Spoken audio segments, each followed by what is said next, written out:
insightful speakers that we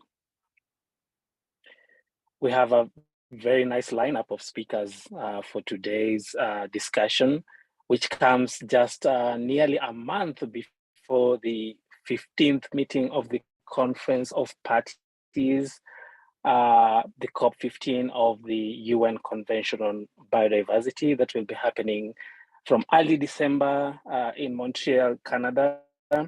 And I understand that young people from all over the world are eager to know what this COP has in store for them, what the post-2020 Global Biodiversity Framework has in store, not just for young people, but for other vulnerable and marginalized groups as well, and whether the coming post-2020 Global Biodiversity Framework will deliver on its ambitious backdrop, and it will also be a transformative shift from the IT targets that we had from 2011 to 2020. And so in preparation for that, the Global Youth Biodiversity Network Africa chapter has been holding a series of intergenerational dialogues where we engage our senior citizens, experts, and people from various sectors, and of course, young people to understand various perspectives on conservation. This is not just to create a safe space for dialogue, but also to get a deeper understanding on what the post-2020 Global Biodiversity Framework means for all these groups, and how we can then create cohesion and collaborative frameworks that will help us to stop doing things the same way that we have been doing since the first conference of the parties of the CBD, and hopefully transition into actionable, on-ground, people-centered, and stakeholder-backed frameworks that work for all, and most importantly, sustain the very resource to which we depend, which is our Mother Earth and nature as a whole. And so today we're having a very, very great speaker, a friend of GYBN, and the director of Coalition Wild, Yen Perico, who will be our first speaker of the day. We are so lucky to have Yen with us, and we can't wait to hear from her and what she has to tell us. And so before I welcome Yen, and before I welcome Irene, who is the moderator of that session, I just want to remind everyone of some nice ground, or in this case, Zoom rules that we have all come to be familiar with in the last 2 years. So, of course, the first one is please stay muted if you're not talking, and use the buttons that are at your disposal if you want to talk. So you can raise your hand, you can put it in the chat, or you can send us, the co-hosts, a direct message with whatever concern that you might have. Another one is, please, this is a safe space. You're going to hear diverse views. We are going to talk about, topics that are not, agreeable, if I can say that, by everybody in terms of opinions.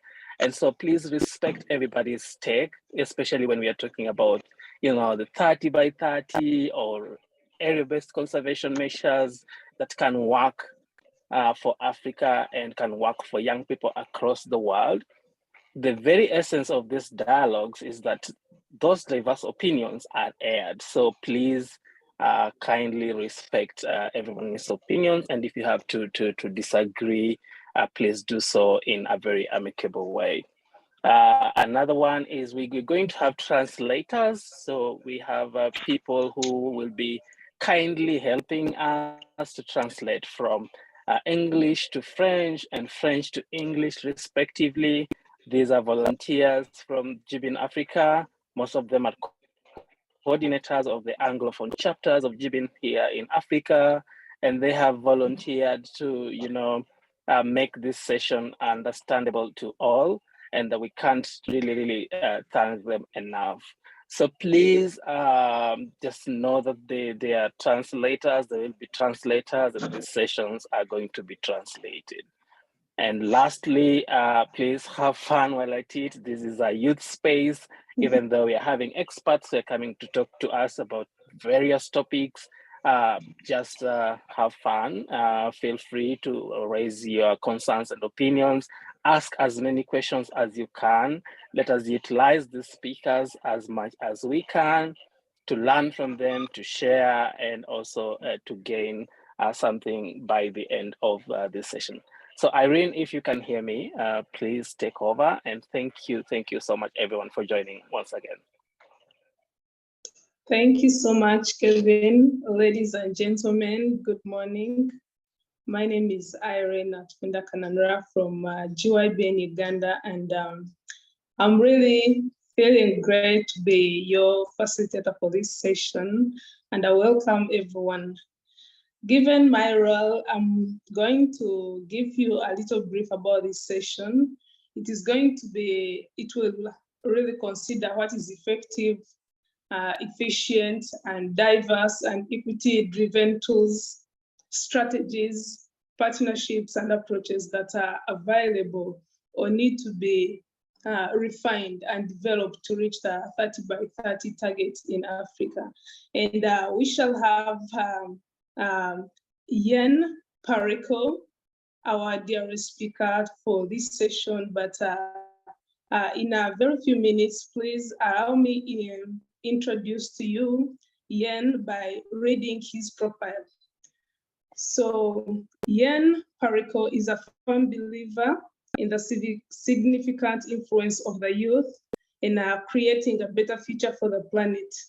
Yen Pareko is advancing youth empowerment as the director of Coalition World, a for youth by youth global organization creating lasting youth leadership for the planet through capacity development training, mentorship, and storytelling.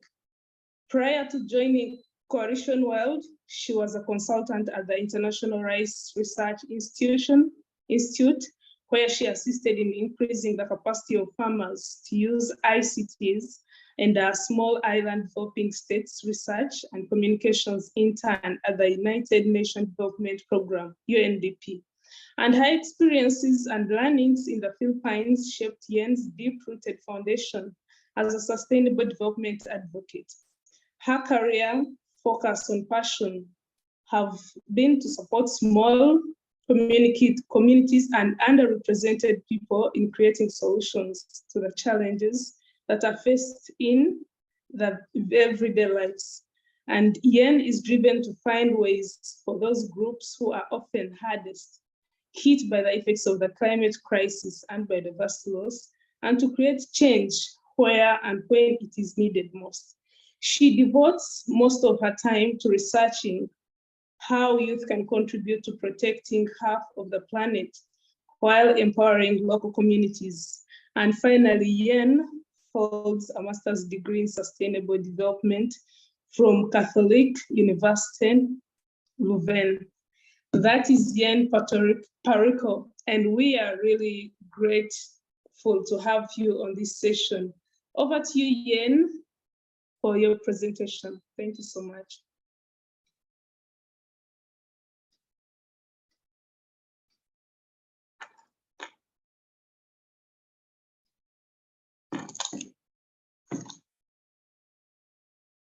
Yen, are you there? Yeah, sorry, I just had like a bit of problem unmuting myself, but I'm here. Yeah, well, first of all, I want to thank GYBN Africa and GYBN CBD for inviting me in this intergenerational dialogue. This is actually my first time to join an intergenerational dialogue, like leading a session like this. So I'm really, really grateful for giving me your time and for allowing me to have this space to discuss this. So as they mentioned, I will be discussing the area-based conservation as a tool for delivering Target 3 of the post-2020 Global Biodiversity Framework. But I want to make sure, or I want to clarify that this should be efficient, effective, diverse, and equity-driven tools with the strategies as well. Yeah, so first question is, what would be like the ideal world, I think it would be like the simplest answer is increasing and securing land tenure of indigenous peoples and local communities. Because according to Tenure Facility, this is a facility that provides grants to secure the rights of indigenous peoples and local communities to their lands and forests. So they're based in Stockholm.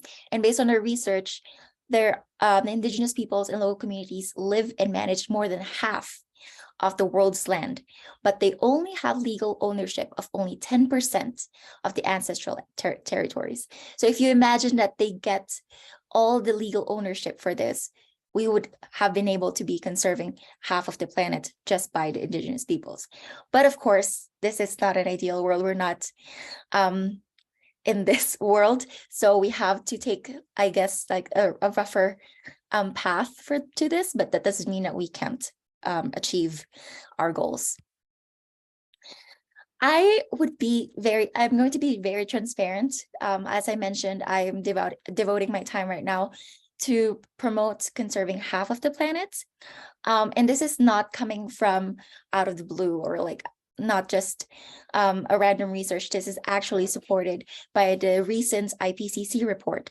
It says, and I quote, "Some countries have agreed to conserve 30% of the Earth's land, and this is what we call the 30 by 30. But conserving half may be necessary to restore the ability of natural ecosystems to cope with the damage wreaked on them." So this is also supported by the IUCN. And this is why at the World Conservation Congress in 2018 in Marseille, the Motion 101 passed with a broad consensus, with scientists in almost every country calling for a long-term target of 50%. This means that we're not going to disregard the 30%. We just want it to be a milestone. But in the longer term, 50% is recommended. But of course, there's a setback, and this is, of course, justified. There are a lot of human rights violations that were reported in the past years. And I get that this is one of the critics of the 30 by 30 and also half. But many indigenous groups actually are lobbying for a larger 50% global target. So for example, in the Amazonia region, they're calling for 80% conservation target in their area. And this is called Motion 129 that also passed in IUCN during the World Conservation Congress. So I'm not going to fully go on depth for the 50% because we're here for the 30 by 30. But I just want to first say that that's where I'm coming from. And I'm supporting 30%, 30 by 30. And I'm against the government using this agenda to commit land grab and human rights violations and displacement.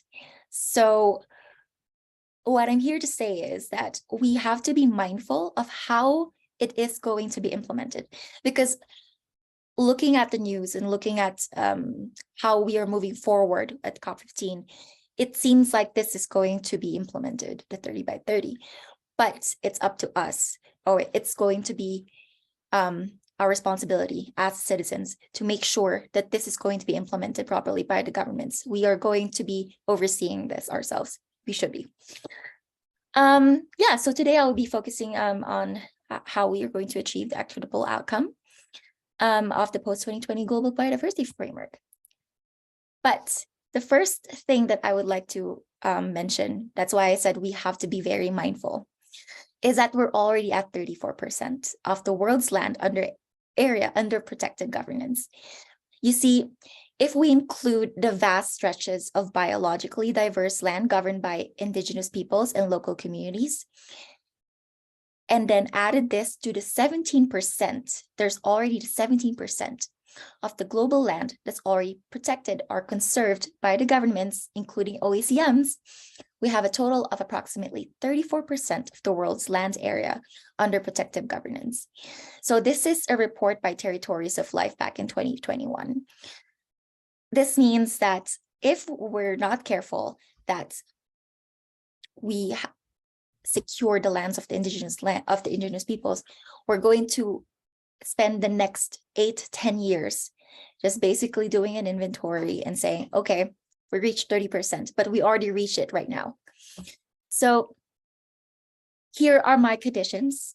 Not my conditions, but should be the conditions of the 30 by 30.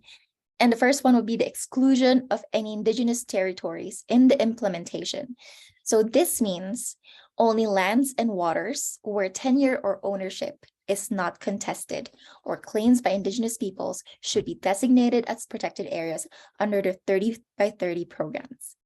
So this means, going to the next line, is that the creation of mainstream protected areas or OECMs outside of traditional lands should be implemented. We should make sure that the governments are not going to use this agenda just to land grab any of the indigenous lands and say that we're protecting these areas. And then the third one, and I mentioned this earlier, is the expansion of indigenous land tenures should be secured or should be adopted in the 30 by 30 implementation. And then lastly, we have to be very strategic in terms of implementing the 30 by 30. I mean, on top of all the conditions about indigenous territories, we also need to be scientifically based, like we were basing our strategy based on scientific research. So before I move forward with the strategic implementation, I just wanted to first discuss what are OACMs. So in de facto, this is like the effective long-term conservation that is taking place outside the currently designated protected areas under a range of governance and management regimes implemented by a diverse set of actors. So diverse set of actors, this could be like indigenous peoples, local communities, this could be co-management, the private sector, or the government agencies. So OECMs, it says that can contribute to ecologically representative and well-connected conservation systems. So this has this comes in in many ways. So it could be managed by small-scale fisheries or by low-impact agroforestry. This is actually said specifically by the Emily Darling from the Nature Commentary of Wildlife Conservation Society. So this means this could bring a lot more people to the conservation table. And moving forward to the strategic implementation that I was talking about earlier, back in 2017, there was this paper, it's called an ecoregion-based approach to protecting half the terrestrial realm. And I will also link it later on. In this paper, they surveyed around 846 terrestrial ecoregions. And based on this, they were able to identify or categorize which ecoregions are actually effective or have by far the best biodiversity outcomes and the least reduction in species populations.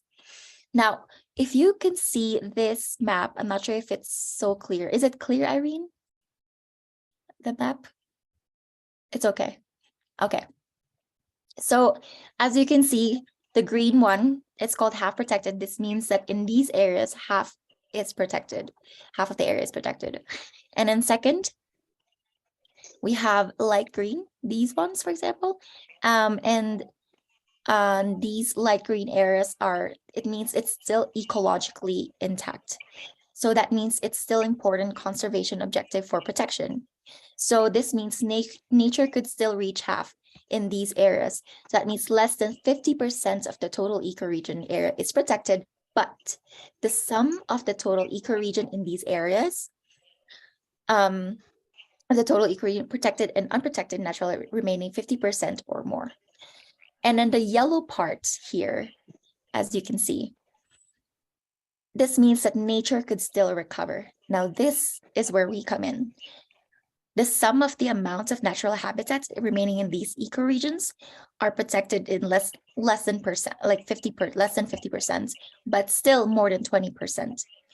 So this means we still have a chance to restore and rewild these areas.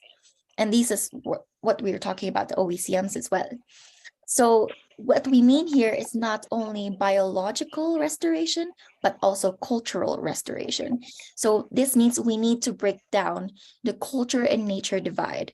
So an example for this would be community-led conservation, restoring traditional livelihoods in these areas, or finding alternative livelihoods to make sure that we are not pushing the boundaries and making ecosystem collapse. And the red ones, when we see the red ones, it seems like, oh, it's like an alarm coming out. It's like, that's like the natural state for ours, like to see a red color. But this only means that while the area would be categorized as destroyed, this also means that we, as in the communities here, could just lower the impact in these areas. That doesn't mean there's no hope. It only means that we need to lessen the consumption there. We need to make sure that it's not going to like pushing to the boundaries or like the brink of its boundaries. Yeah, so after all those talks about the scientific or like the strategic implementation, I also want to go back to the recognition of Indigenous rights. And this is where we come in as part of the youth, and also partnering with Indigenous peoples, or even creating an Indigenous Council, for example. We need to go back to the UN Declaration on the Rights of Indigenous Peoples. Under Articles 26, 27, 28, the right to recognition to lands and restitution should be recognized by the governments. So the next one would be the right to redress, which is Article 28, for the past and current wrongs. And the last one is to the right to development, Articles 23 and 32. So the fact is that we need to use the next 10 years to expand IPLC land tenure, while also restoring areas that are not claimed by the IPLCs to increase the protected areas. That is the main goal. If we did both these things and then double the area of OECM stewarded by the IPs to 20 to 30% the terrestrial surface, and increase protected areas by 10% through restoration and rewilding efforts, that's basically like utopia. That is what we are trying to achieve and have. But that's just like the recommendation that we're coming from. My final note from this slide is that Indigenous peoples have rights, whether they're recognized or not.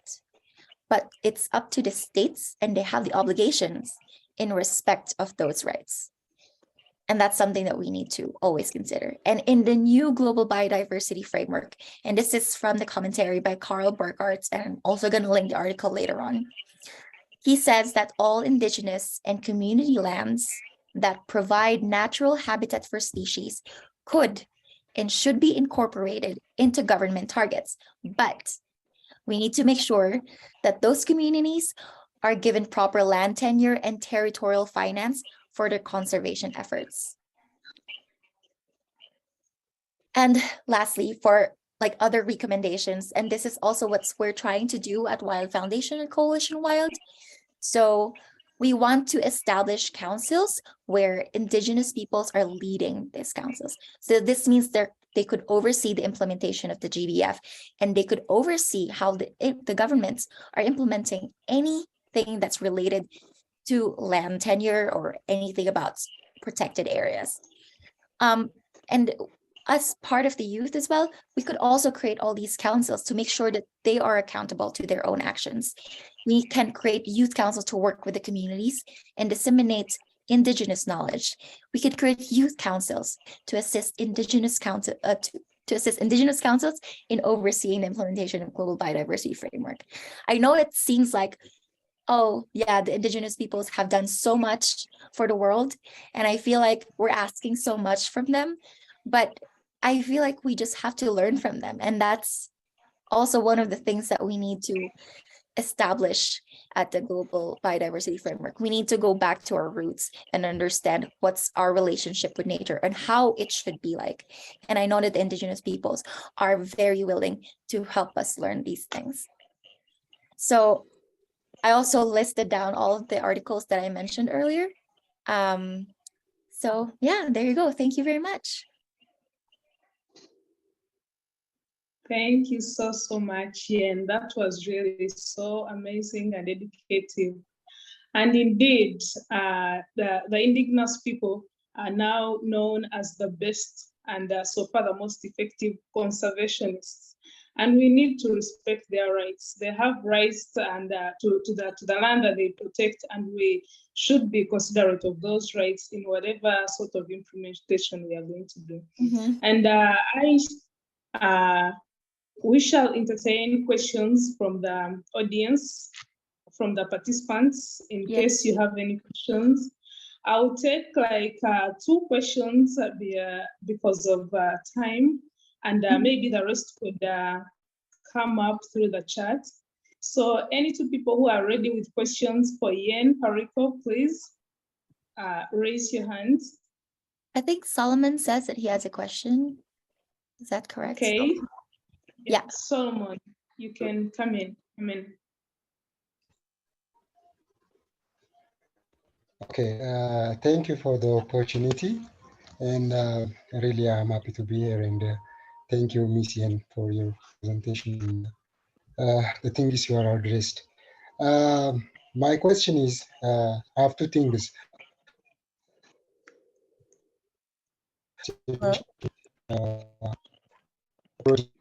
Right now in Ethiopia, I'm from Ethiopia. We have about 5 biodiversity reservations are established currently, and 1 is on process for establishment and to become certified with UNESCO and worldwide known biodiversity reserve. But you addressed in your presentation to establish biodiversity reservation. There are things we should have addressed, especially related to with the community and the indigenous people who live around that resource.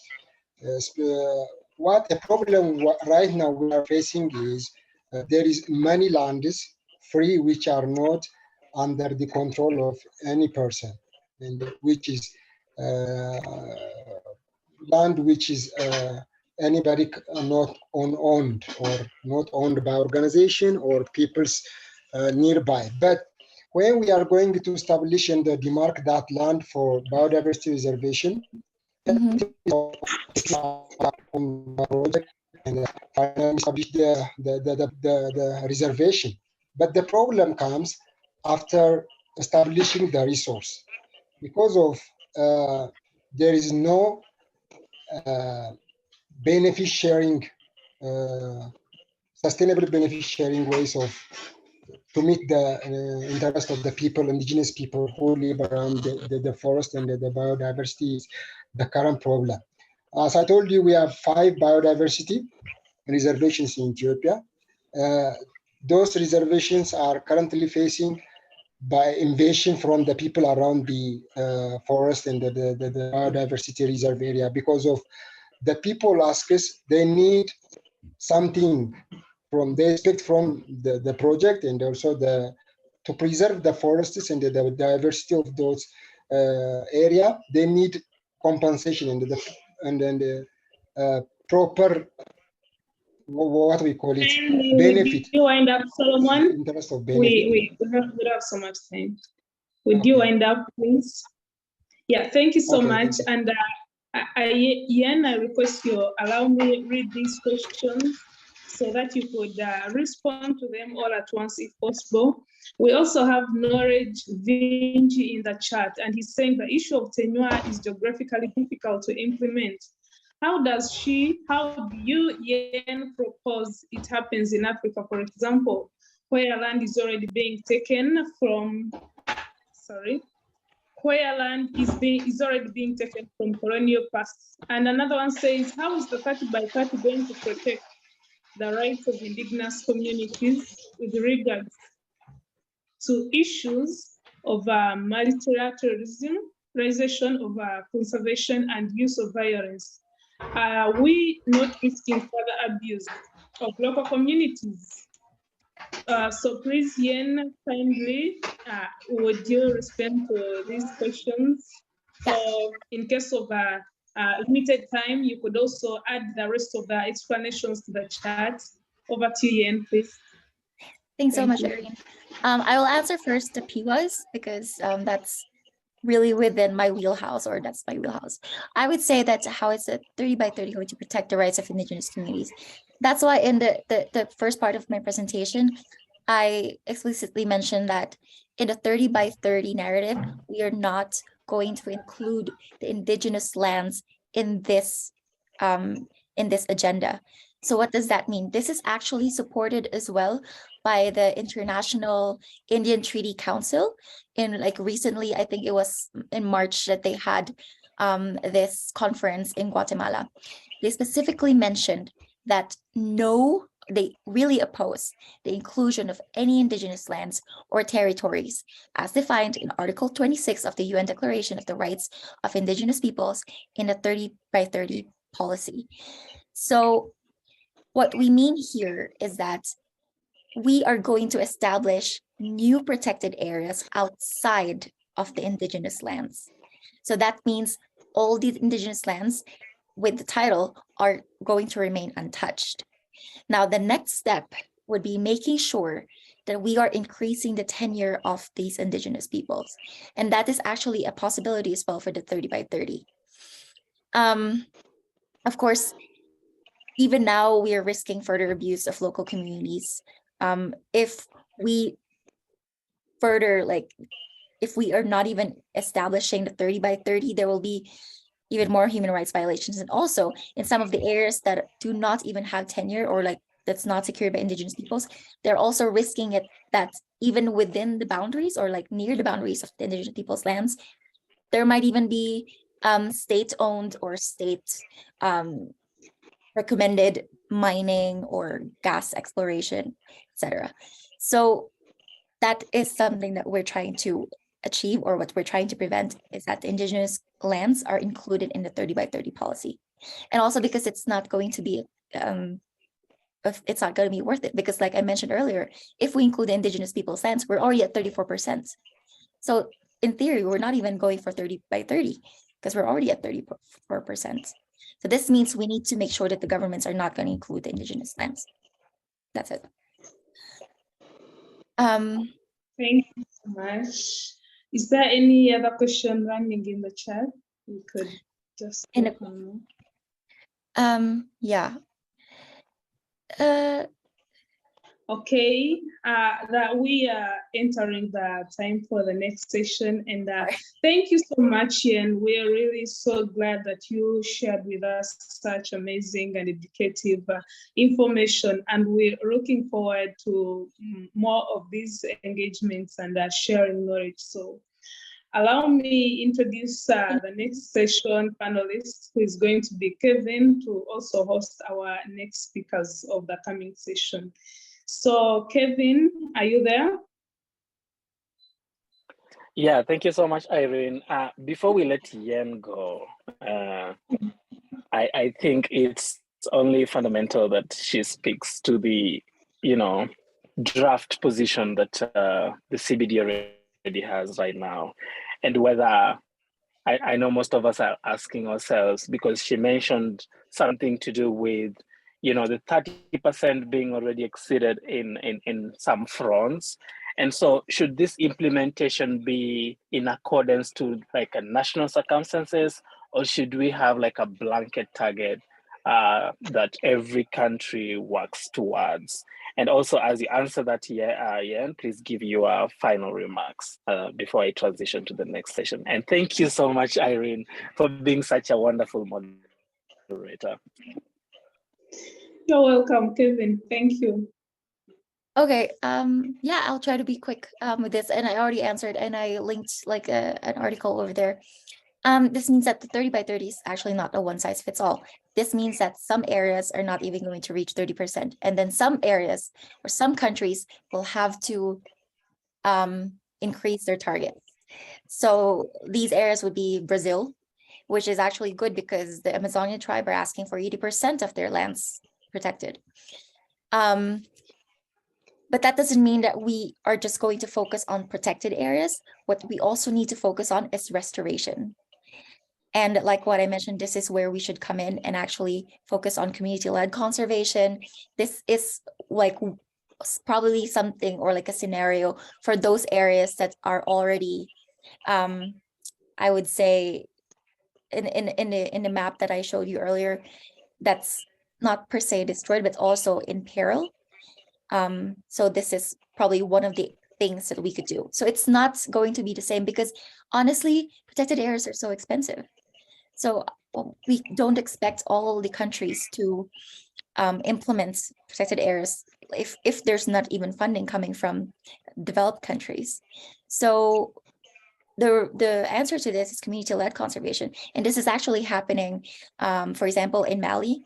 Wild Foundation has this project called the Mali Elephant Project, and they are conserving, I think, like a large chunk of area, like acres of areas in Mali. So not only that they're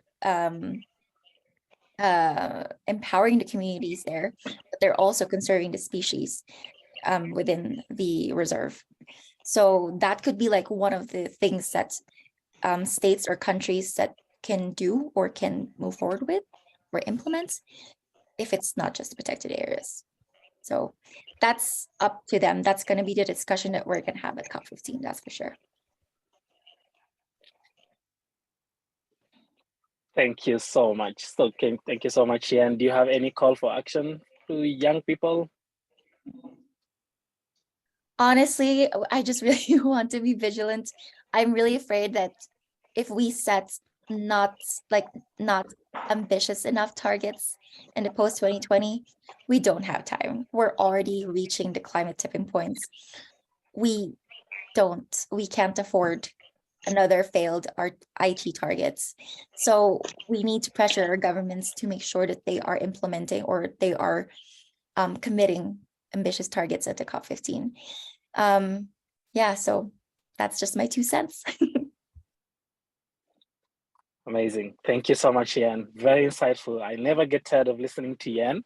But for this moment, I beg that we transition to the next set of speakers who are going to take us through the next session. They are from the West and also from the East of Africa. We are having Mr. Derek Mugisha from Uganda. We'll also have Ranson, who is an indigenous young person from Kenya.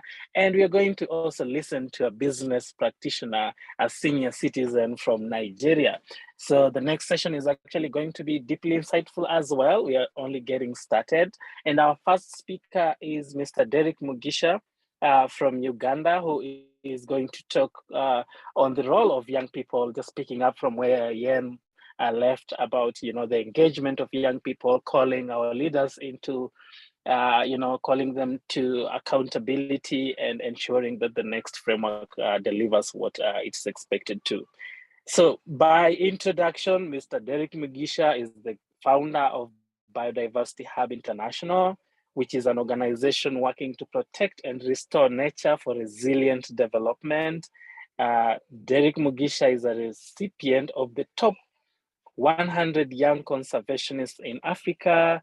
And prior to founding the Biodiversity Hub International, he helped build the biggest youth environmental movement in Uganda, called the Ugandan Youth Biodiversity Network, whose membership spans across 5 regions of the country. And it's also a chapter of the Global Youth Biodiversity Network. Derek Mugisha's Ugandan Youth Biodiversity Network was highlighted among the 10 youth working for better future by the Global Environment Facility. This is the GEF. So Derek, you're welcome. Thank you so much, Esther, for putting Derek's presentation up. And so please, Derek, the floor, or rather the Zoom is all yours. Yeah, the Zoom is mine. Good morning from wherever you are. I think I'll just go straight to the presentation. So my session is mostly about conservation equity and partnership development, because we need as many partners as possible if we are to really get the ambitions that the previous speaker was talking about. We need to work together. We need to have effective youth participation in all these processes.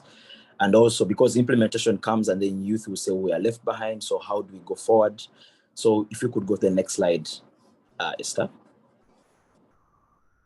Yeah, so I would start by giving you how the status of Africa, how Africa things are.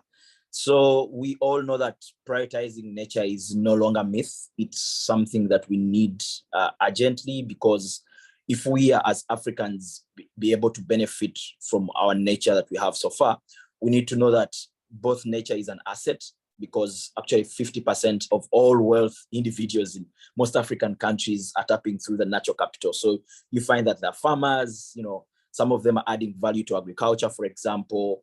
As well, you have to realize that 70% of us as African people depend on nature for their livelihoods, because this is what we are blessed as a continent. So to us, nature is an opportunity for us to engage. And if you see there, like 30 to 50% of total wealth in most African countries actually comes from this natural capital asset. So to us, it's an asset. So for example, recently, all these reports from like the WWF Living Planet report, if you look at all the IP-based reports, they tell you we have lost like 65% of Africa's biodiversity. That's huge, considering the fact that for us, this is an asset. So we have already lost more than we could lose in a time. And if you say estimates show you by 2050, we shall have lost like 50% of birds and mammal species. So that's, again, a huge disaster we're going to be in.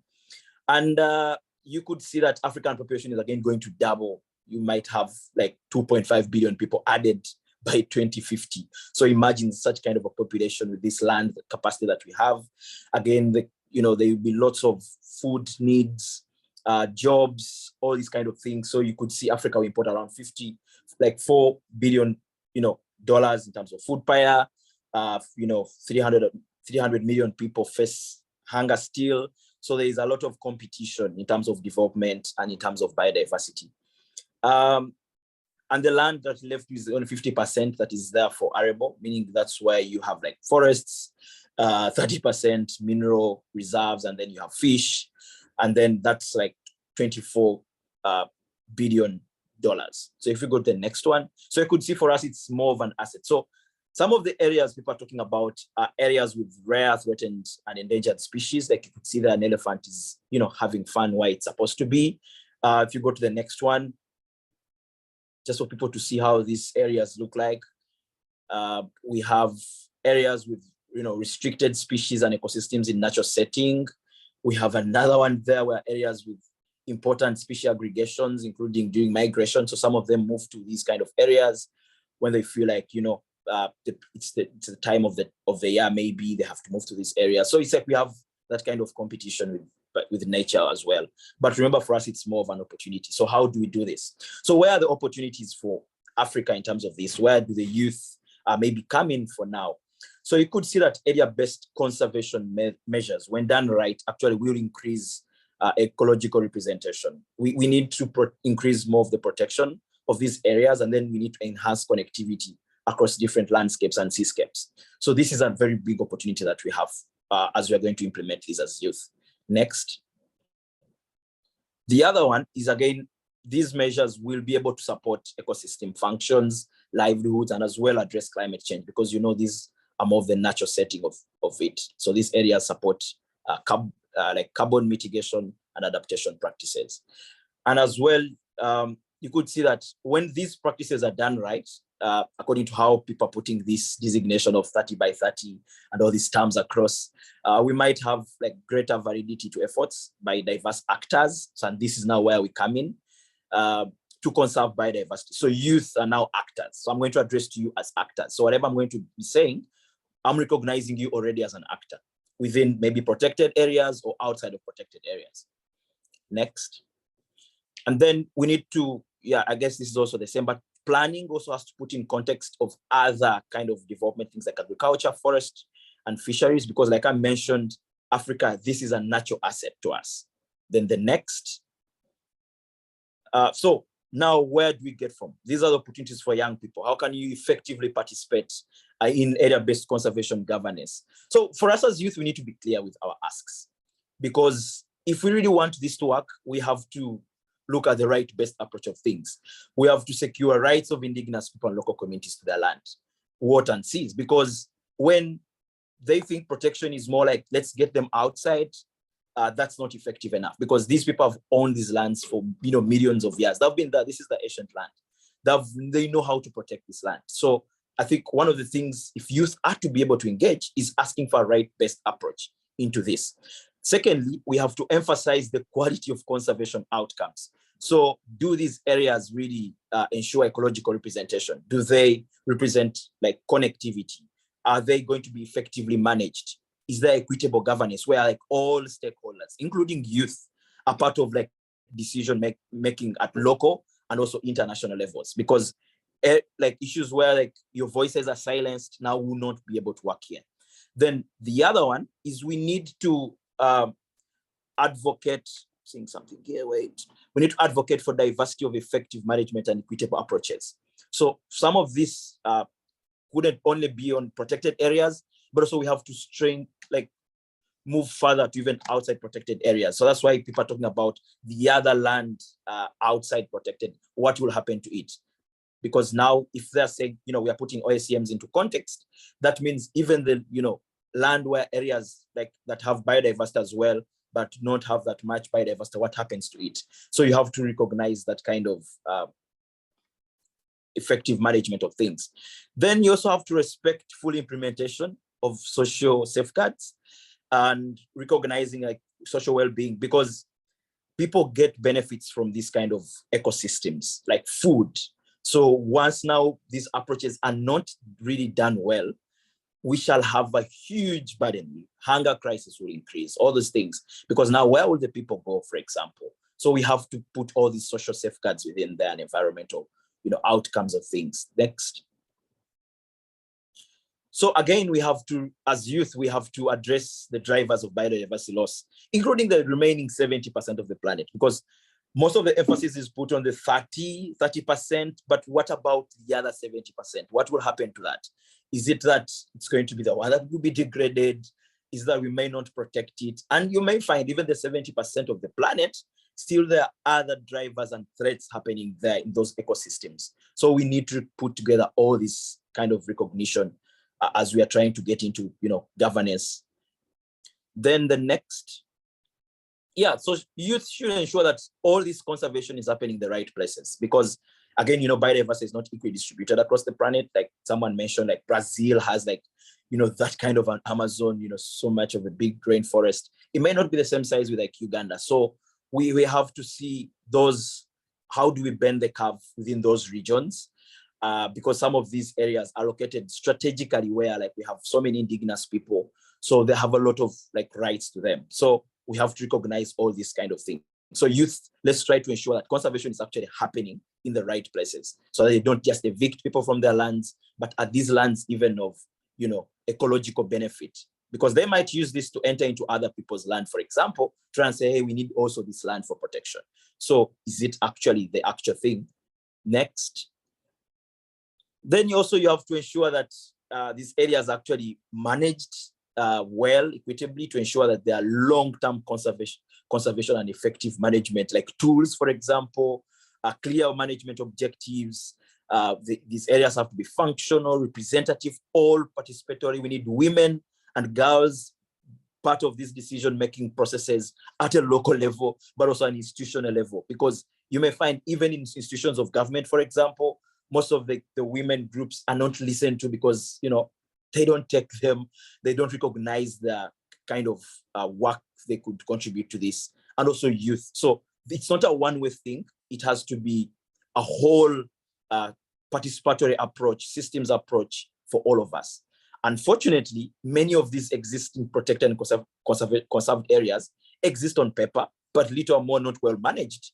So you could see that we might have issues going forward. So this is where I'm, rallying all youth to say that we all need to be there, because they may have them on paper and assume that, they know what they're doing, but, you can't know it all. You need to have all these stakeholders, contributing.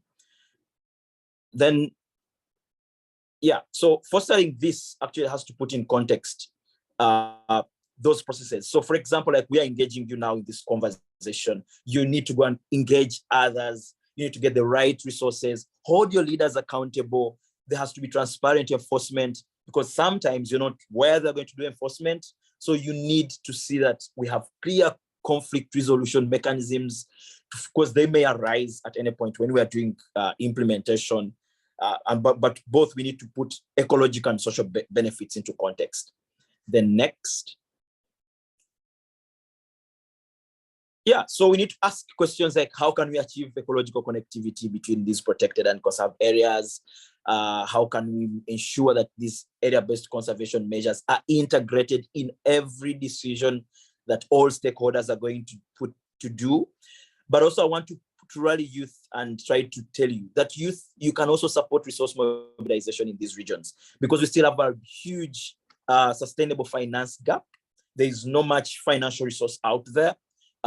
State donors keep changing their funding tools, mechanisms, practices. So we have to keep to our standards. If you really want to influence decision making, we also have to be stakeholders in resource mobilization, because that is what actually will be needed from both private and public sector. So don't only look at public sectors like foundations, but also look at private sectors, because some of them would be the ones who want to do projects in these regions. So that, again, I would say we need to put our voices together to see that youth can easily access this funding. Then again, these have to be traditional and collectively governed by indigenous people.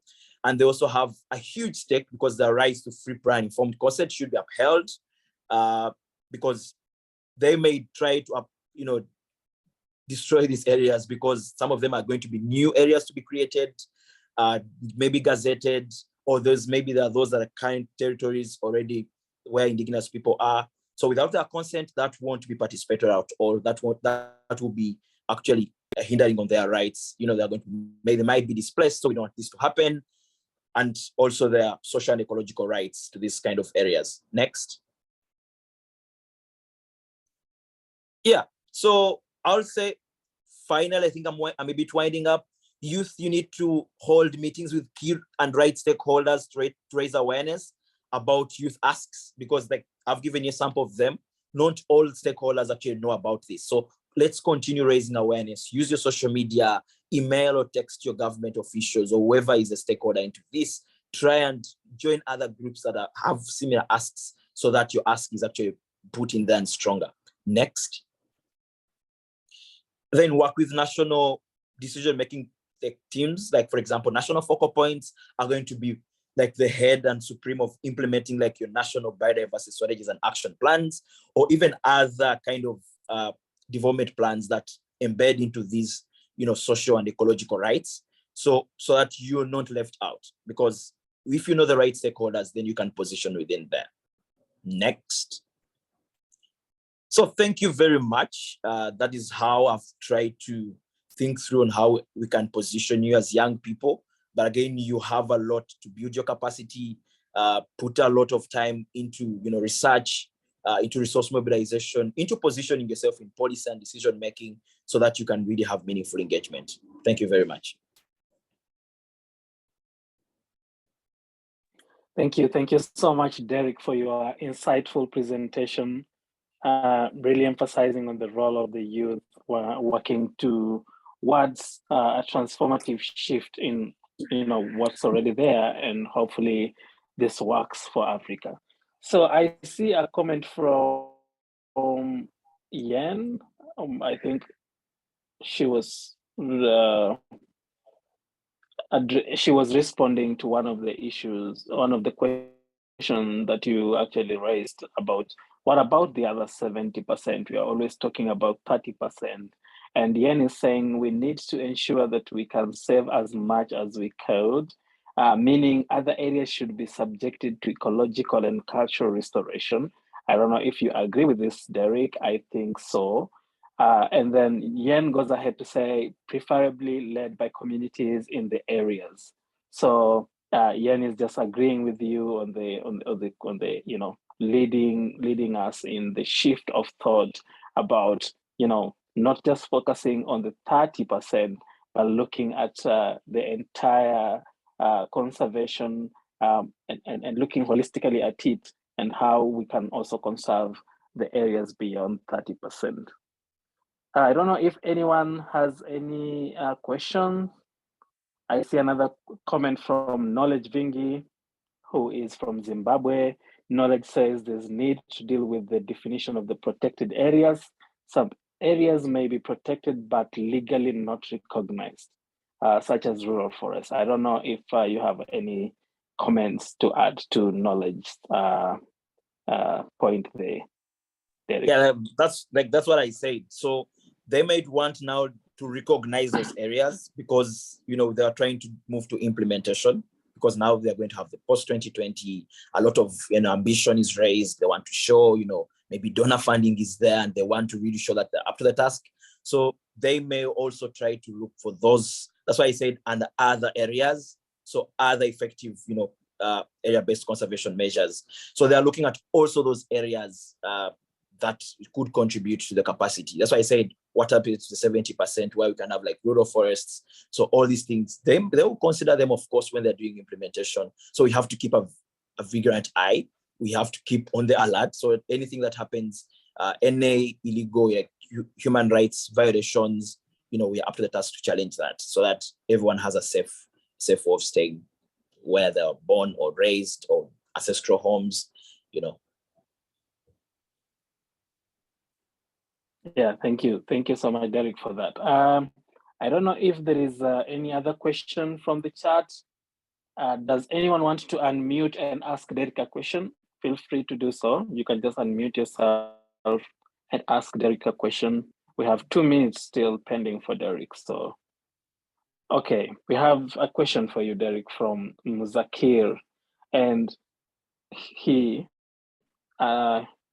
asking, Derek, what do we do about political resistance, which has hindered most of the environmental activities to take place? And also elaborate more about activism and advocacy. Yeah, so you see that actually there's a report that shows how many environmentalists have been killed because of trying to raise their voices. And actually most of these are into areas of high biodiversity areas, biodiversity hotspots. So I think activism shouldn't just be activism, it should be organized activism, because when you're organized a bit, you have a lot of support.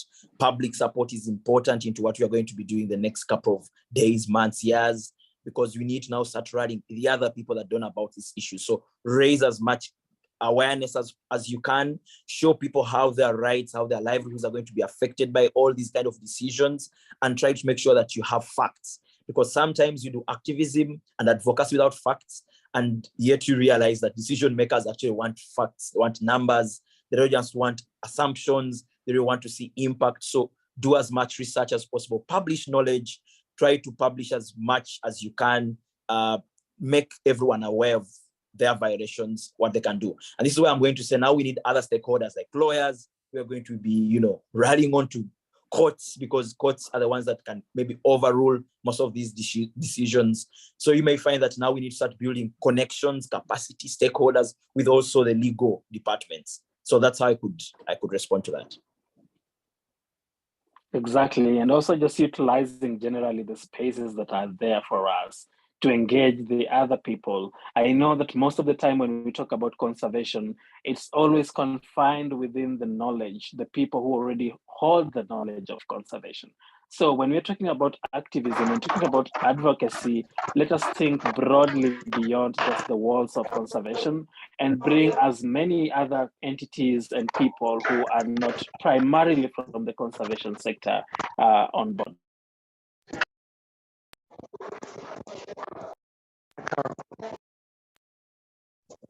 Actually, somebody has muted me, but the noise is not coming from my end. Okay, I have muted that person, hopefully. I'm sorry, everybody, because of that interference. So yeah, thank you so much, Derek. And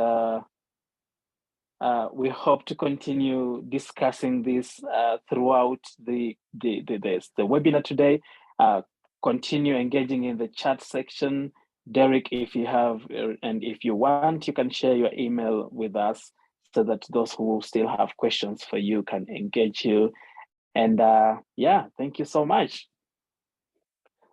So right. next, Derek, I don't know if you have any call for action or last words, because I'm My call giving to action every was speaker into the that. presentation. So I would just say thanks to everyone Yeah. for joining. I have to rush for another sessions during the COP session. So thanks. And I'll share my email in case you have any questions so we can have this discussion forward. Thank you.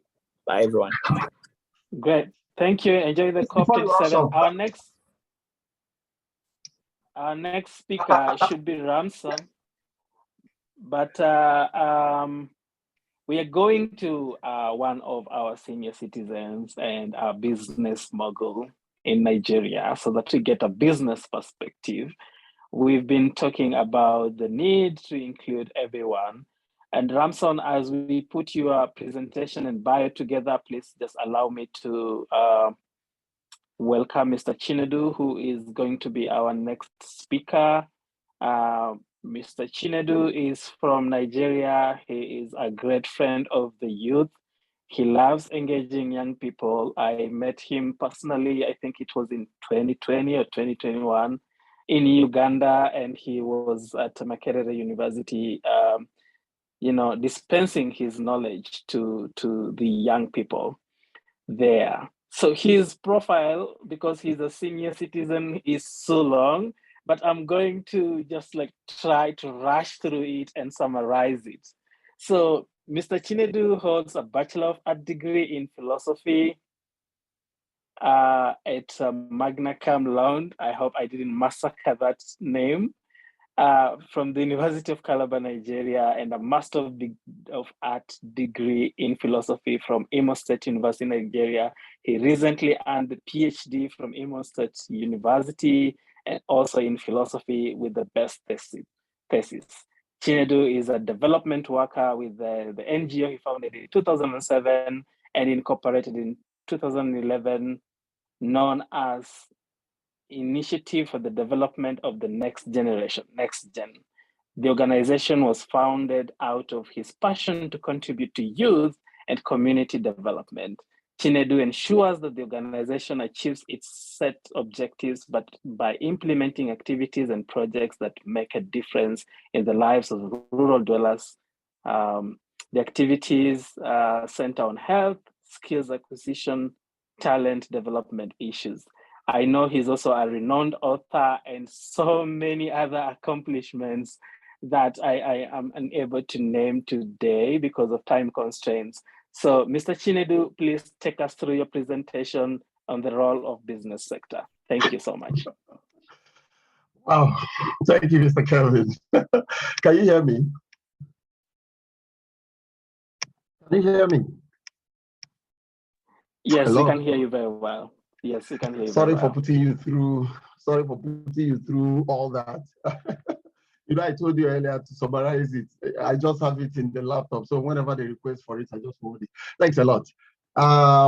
It's a pleasure to be here. And I want to thank, what's his name, Derek, for a thorough job that he did. I will request that the slides be sent to me. I think he made a lot of points. I was a bit distracted because there is an issue I'm handling here. So I'd like to go through it a little later on. Thank you. So can we move on because of time constraints? So I'm going to focus a little more on, the role of the business sector. We're talking about delivering long-term biodiversity conservation, and then we are looking at the contribution of the business sector. So we are saying here, our purpose is to promote conservation of biodiversity by engaging all stakeholders. And we see the business class, the business community as a part of that. Many youth experts and other, youth groups have been involved, in a lot of activity. I know that Kevin is doing a great work whenever it comes to biodiversity in Kenya. I have an NGO, a section of my NGO. We're also trying our best here, but it is important that the business class is made to see the role they ought to play in making sure that we push on in the quest to conserve biodiversity. Let's go to the next one. Well, we know that 30-30 translates to about having 30% of marine and land environment protected by 2030. We want 30% of marine and land environments to be protected. We want them protected by 2030. That's what we mean by 30 by 30. And this is in tandem, in agreement with the United Nations Declaration of the next 10 years. I think that's the decade we're in. It's called the Decade of Restoration. And we know that conferences are going on, and the conference is going on in Egypt as we talk here now. So it's important. Every segment of society is part of this, and the business sector cannot be left behind in this. Next. Yeah, next slide. Well, for time's sake, just rush through this. Biodiversity, we know, captures all varieties of life on Earth and extends to all resources that are utilized. And conservation is talking about stymieing and preventing wastage of something. Next one. And then when we are talking about the restoration, protection, and management of all varieties of life and also resources. That's essentially what we are talking about when we talk about biodiversity. Let's go to the next one. I will concentrate on the business angle. Next, please. Well, we maybe later on, if we have this, we can, yeah, let's focus on this one. This is where I will pay. Please go back. The previous one. The one before, yes. So I see businesses. No, the slide, no, not this one, after this. Next, yeah, hold it here. So I see businesses as entities and concerns that carry out professional activities and are usually established for profit motive. Their reason for existing is usually for profit, in ordinary sense of it. Of course, we know that there are non-profit businesses, like many of us are involved in non-profit endeavors, NGOs, CBOs, and all of that. But essentially, when we talk about business, in the sense I'm using it here, we are referring to entities and concerns that are mainly interested in making profit. And so in doing that, we see that the activities of businesses depend so much on resources that the natural environment provide. And this is a major concern for conservation, because we are talking about sustainability in terms of making use of the resources that are available now, and also making sure that the future generation has something to fall back on, not using up everything and then the future generation starts endangered. So businesses depend on resources that natural environments provide. And if they do that, that means they have to be out of business if the raw materials and resources are no longer available. So if you're getting something from the forest with which you're working, if you're getting something from the water with which you're making profits, it is your duty to make sure that you conserve even as you use it. Because if you exhaust the resources, none is left. That means you'll be out of business. And then we are going to endanger the future generation. Next one.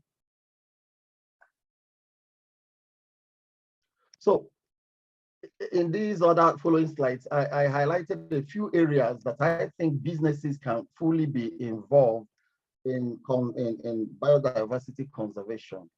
So I said here in the deliberation that concerns biodiversity, because conferences and meetings are going on.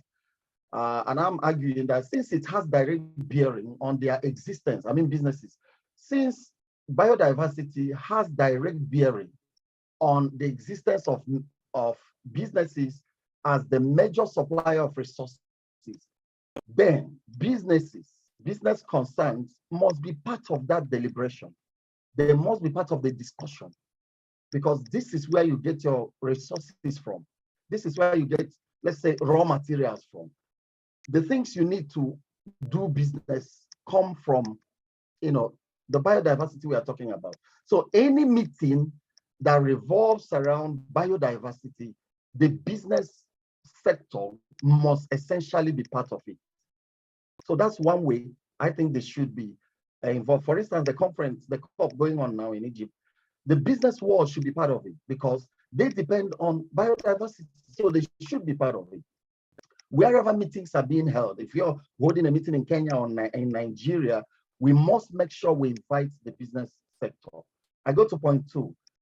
The business sector is expected to promote aggressively the sustainable use of biological resources through their workplace. Here that businesses should enshrine issues of conservation in their policies, so that when workers come on board, they are acquainted with these policies, and then they make sure in their practices, in the things they do, they must make sure that they uphold the policies that lead towards sustainability. And wherever businesses are found, wherever they are located,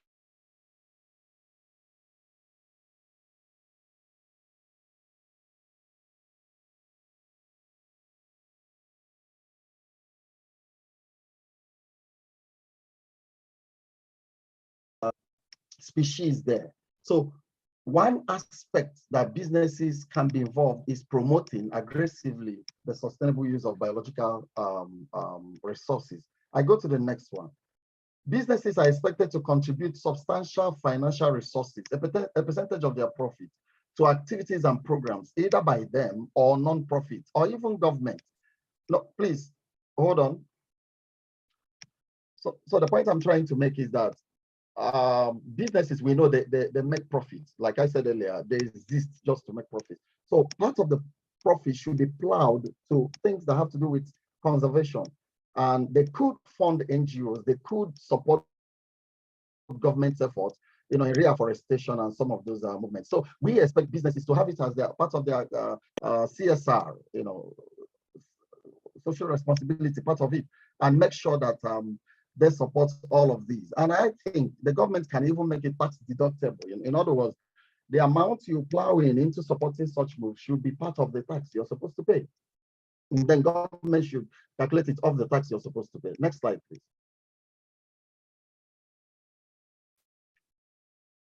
My fourth point says that businesses can establish local parks or adopt parks that they would maintain or contribute handsomely to such parks maintenance.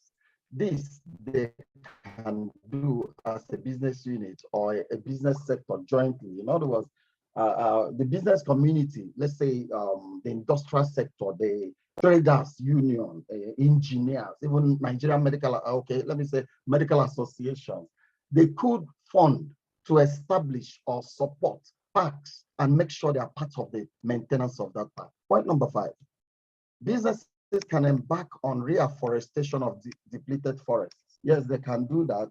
They can fund it. They can even establish nurseries where some of the trees can be raised and then taken to the forest to reforest depleted forests.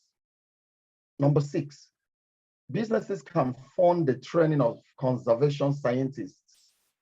Somebody like our facilitator here and the brain behind this program, Mr. Kelvin, he is doing quite a lot. So if there are trainings around the world that he is interested in going, I think businesses should be part of it. The business sector should be part of funding him, supporting him to acquire more training, more insights, and more knowledge about the kind of great work that he is doing.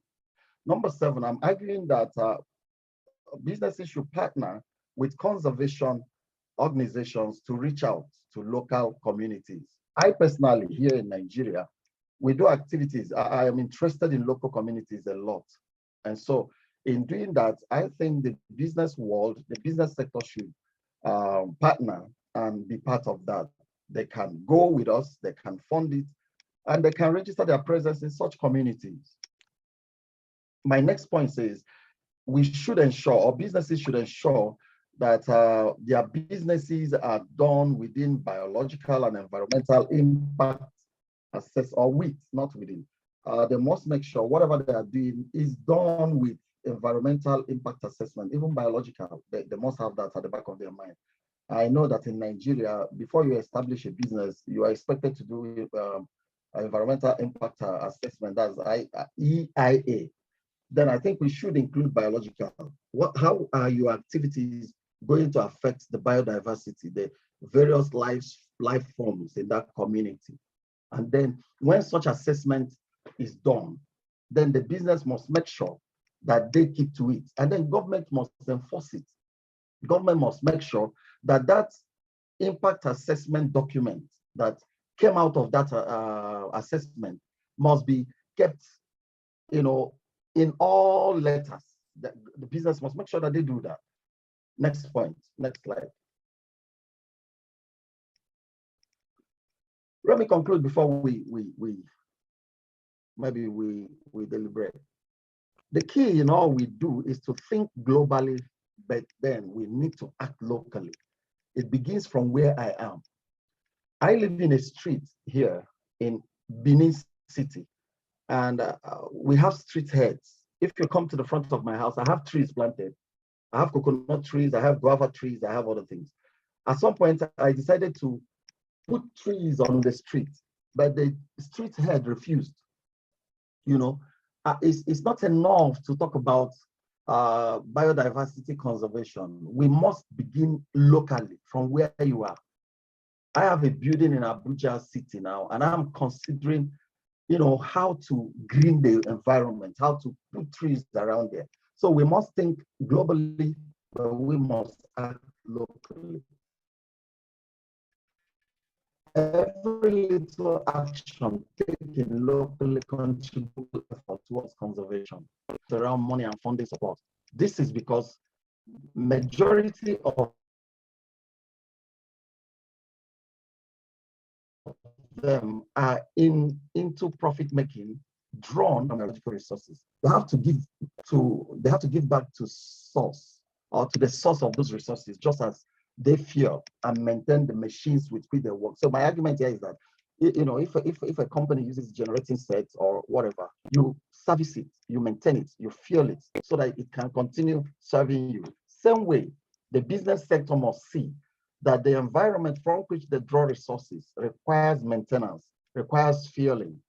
And when they know this, they should go all out to ensure that they contribute to the maintenance and sustainability of the environment, and even biodiversity, as we are discussing here. So in summary, the business world cannot stand aloof from what NGOs and governments and international organizations are doing. The business world must be made to understand that they are a very vital stakeholder in this issue. And the reason for this is because the resources that they require to operate comes from the environment, comes from what we are trying to conserve. There is no need exhausting all the resources, and at the end of the day, the next 5 years, we are out of resources. We must make sure that we are part of the sustainability plan, whereby we use resources sensibly and make sure that the next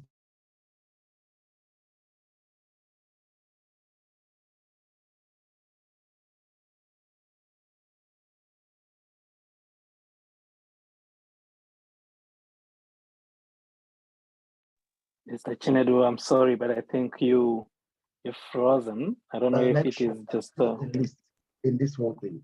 I know you're asking. Sorry, Dr. Chinedu. Yeah, I'm done. You call for. I think you froze. You froze at some point, so please repeat the last few sentences that you made. Okay, I said that the business sector must be made to understand that they are part of this whole discourse. Reason being that they draw their resources from the natural environment, the biological environment. And so they must be made to resuscitate. I have a line here that I said, they have to give back to source of those resources, just as they fuel and maintain the machines with which they work. If you're using a car, you have to maintain that car for the car to serve you. You have to service it, change the oil, service it, repair it, and then fuel it. Otherwise, that car will break down and not serve you. Same way, if the business world depends on the environment, then they must commit to the environment. They must service it. They must fuel it and maintain it. I use Dangote. I know many of you should know Dangote. Dangote is the richest man, well, I think in Africa and in Nigeria. He produces cement. Now, virtually all the roads in Nigeria have been damaged by the trucks that carry the cement across the nation. When the government of a state in Nigeria repairs the road, the truck passes through it because they carry heavy duty loads. In Nigeria, the train system isn't perfect yet. So goods are moved from one location through truck on the road. So what happens is that anywhere the Dangote trucks pass through, the roads are usually damaged. And I'm asking, if Dangote does not plow in some resources to contribute to the maintenance of the road, how will his truck pass?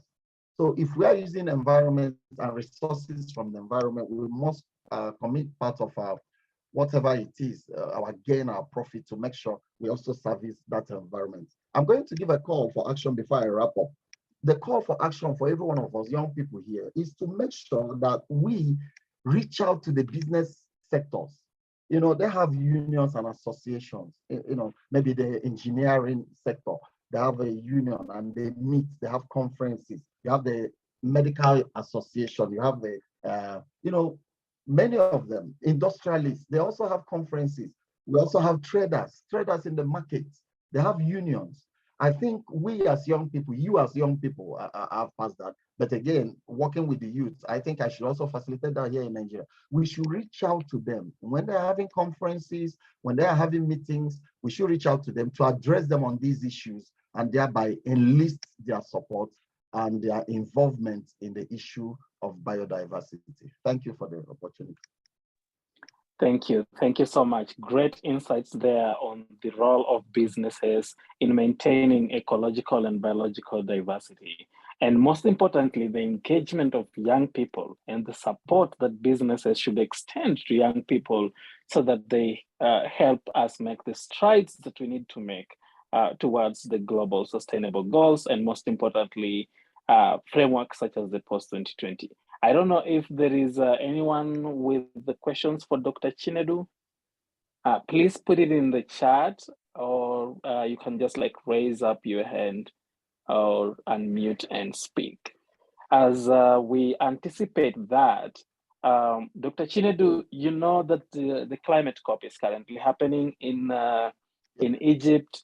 A month from now, we will have another COP happening in Montreal, which is the biodiversity COP. So how do we bring these conferences and the agendas, you know, together? Because it seems that we are talking about the same thing, but in different rooms.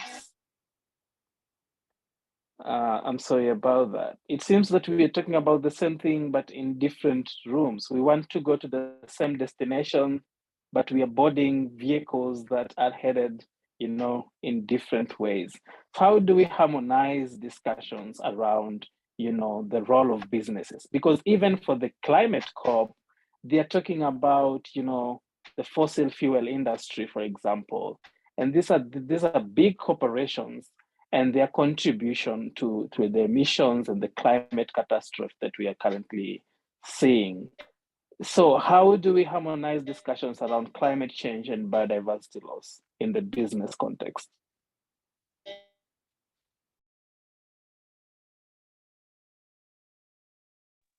Oh, I'm so sorry we lost Dr. Chinedu. I hope he will come back to answer us.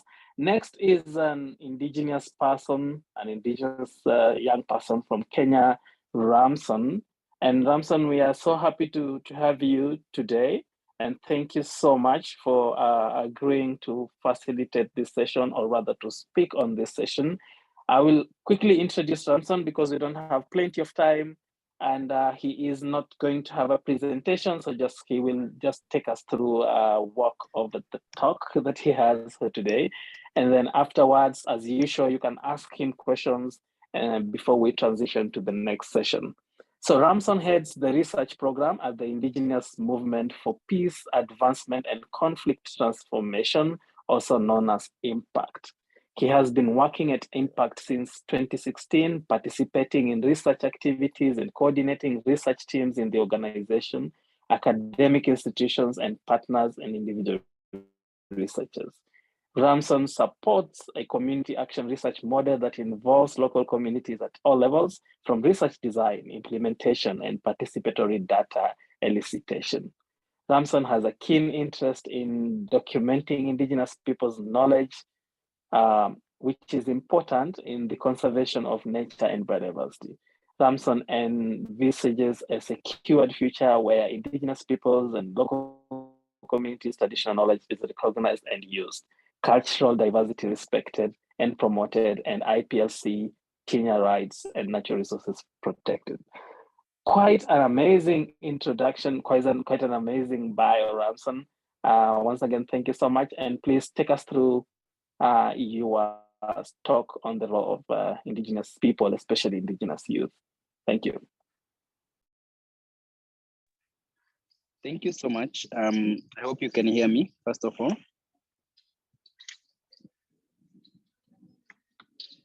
Hello, Kelvin? Yeah, we can hear you very well. Sorry, I was on mute. Great, thank you. I did not want to talk to myself for a number of minutes. I'll quickly maybe open the camera for you guys to see, but I will request to remain off camera because I'm using my phone. Actually, most of the things are failing. I did not access to use my laptop this morning. I don't know why, but these are challenges that always appear and disappear. But all the same, I believe that I can do my presentation without a presentation, without a PowerPoint presentation. I will also be brief. I know we don't have time. I think according to the scheduled time, it is only 2 minutes. I will try to take at least like 5 to 10 minutes to take you through to a number of community rights and nature conservation. Thank you also for a good or a precise introduction. That's who I am. I'm Ramson Karmusho, and I work here in Kenya at a local non-government organization known as Impact. We are indigenous founded and indigenous peoples led organization. So yeah, thank you. I will switch off my camera, but I will remain present to take you through a number of points. When we talk about community rights and nature conservation, I think one of the things that we always try to talk about is why are we protecting nature and why are we protecting biodiversity? In many cases, biodiversity protection is done globally by external actors who target to preserve or conserve biodiversity for other uses and not necessarily to the benefit of the communities that live on those territories or lands. In this case, we want to, as indigenous peoples and local communities globally and around Africa and around Kenya, we want to say that protection of biodiversity is really a good thing to be done, but the recognition of the rights of indigenous peoples is paramount and it's very, very important. And without it, I think anything else should be stopped and should not take place because it is going to violate all the rights of indigenous people. We recognize also all the targets that are done globally, like the 30 by 30, the 50 by 50, half Earth, and all the narratives that are being put in place. Those are ambitious goals that do not also recognize the indigenous peoples and local communities that have been there and protecting biodiversity and nature without all those targets and without the governments and any other person support stakeholders. In this case, we want to say that the world should respect the indigenous peoples and local communities as they go towards conservation of nature and biodiversity. The natural resources that people target to conserve for other uses are actually a benefit or a source of livelihood to the communities. And once these are put to restrict the indigenous peoples and local communities from accessing them, it means they are not going to access their livelihoods. To protect these natural resources and biodiversity, I think the first step that should be done is to recognize the right of ownership to be given to the indigenous peoples and local communities that have been doing pro bono services to protect them even without any stakeholder support or government support. When we talk about biodiversity, we talk about animals and plants that are found on these lands, and they are all important, they are all key. And in this case, we want to say that they also benefit, the indigenous peoples and local communities have benefited through them. The thing that we should be talking about is not the percentages that the world is putting, but we should be talking about how sustainable can we use the biodiversity and natural resources that are there to meet our own needs and also to meet the global needs. Without talking about that, then we are violating someone's rights of denial to access and many other things. We also need to do a lot of recognition of land rights and give the indigenous peoples and local communities their land rights, their tenure rights are very, very important. When we talk about biodiversity, of course, it's found on land, and without recognizing indigenous peoples and give them the rights to land, of course, they do not have the rights to the resources as well that are found on this land.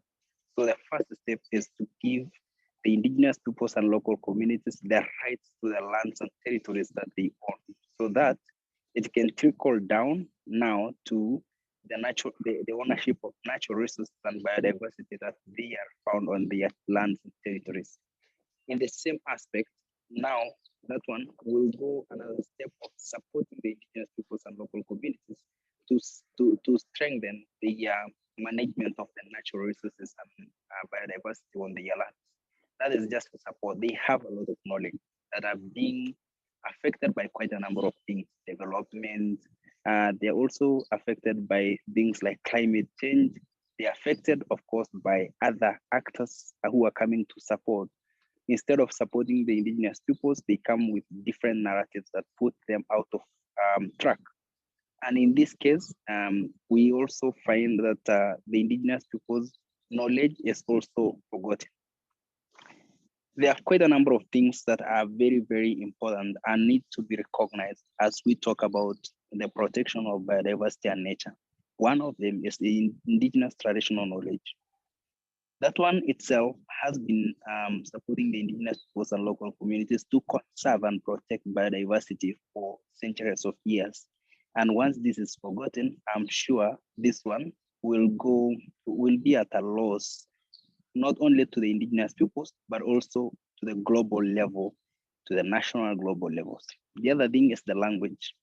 The language underpins our own knowledge.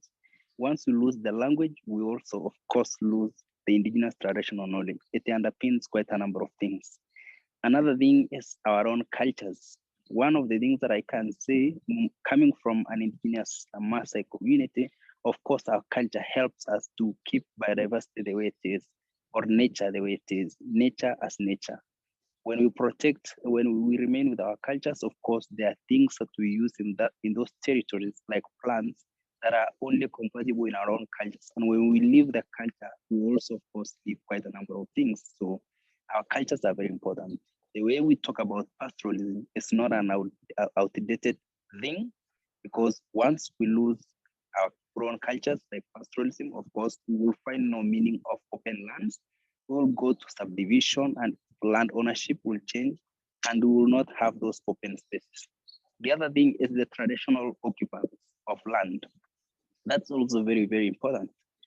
Of course, indigenous peoples and local communities are tied to their own lands. And once, for example, you want to do something on one land and you want to move these people to a different land, they will find a different kind of thing where that we are not very much connected to the new land, and will also affect how we are going to use and conserve those territories. So our lands, the way they are also very, very important. There are quite a number of harmful practices that when they come into these indigenous peoples and local communities without recognition of indigenous peoples' knowledge, and it will also really affect much. And in this case, one of the things, I don't know if you can still hear me, one of the things is the different governance systems. For example, stakeholders. We have stakeholders who are very specific in what they support. Some come into a territory when they want to support specific species like elephants, and these elephants are operating in the same spaces with, of course, wildlife, livestock, other wildlife and livestock, and also the community. So when one is becoming specific to a species, then it is becoming biased in terms of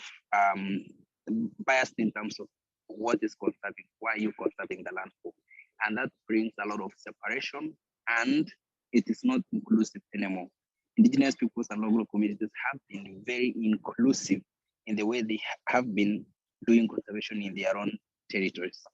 Another thing is the creation of different management structures in the same lands that have been managed by the indigenous peoples and local communities. They have their own institutions, but we find that the government structures, for example, those who are managing forests, those who are managing wildlife, those who are managing other resources, they come and create different committees and fragment communities and confuse them in many ways that they are not able to manage their own natural resources they have been managing in many years.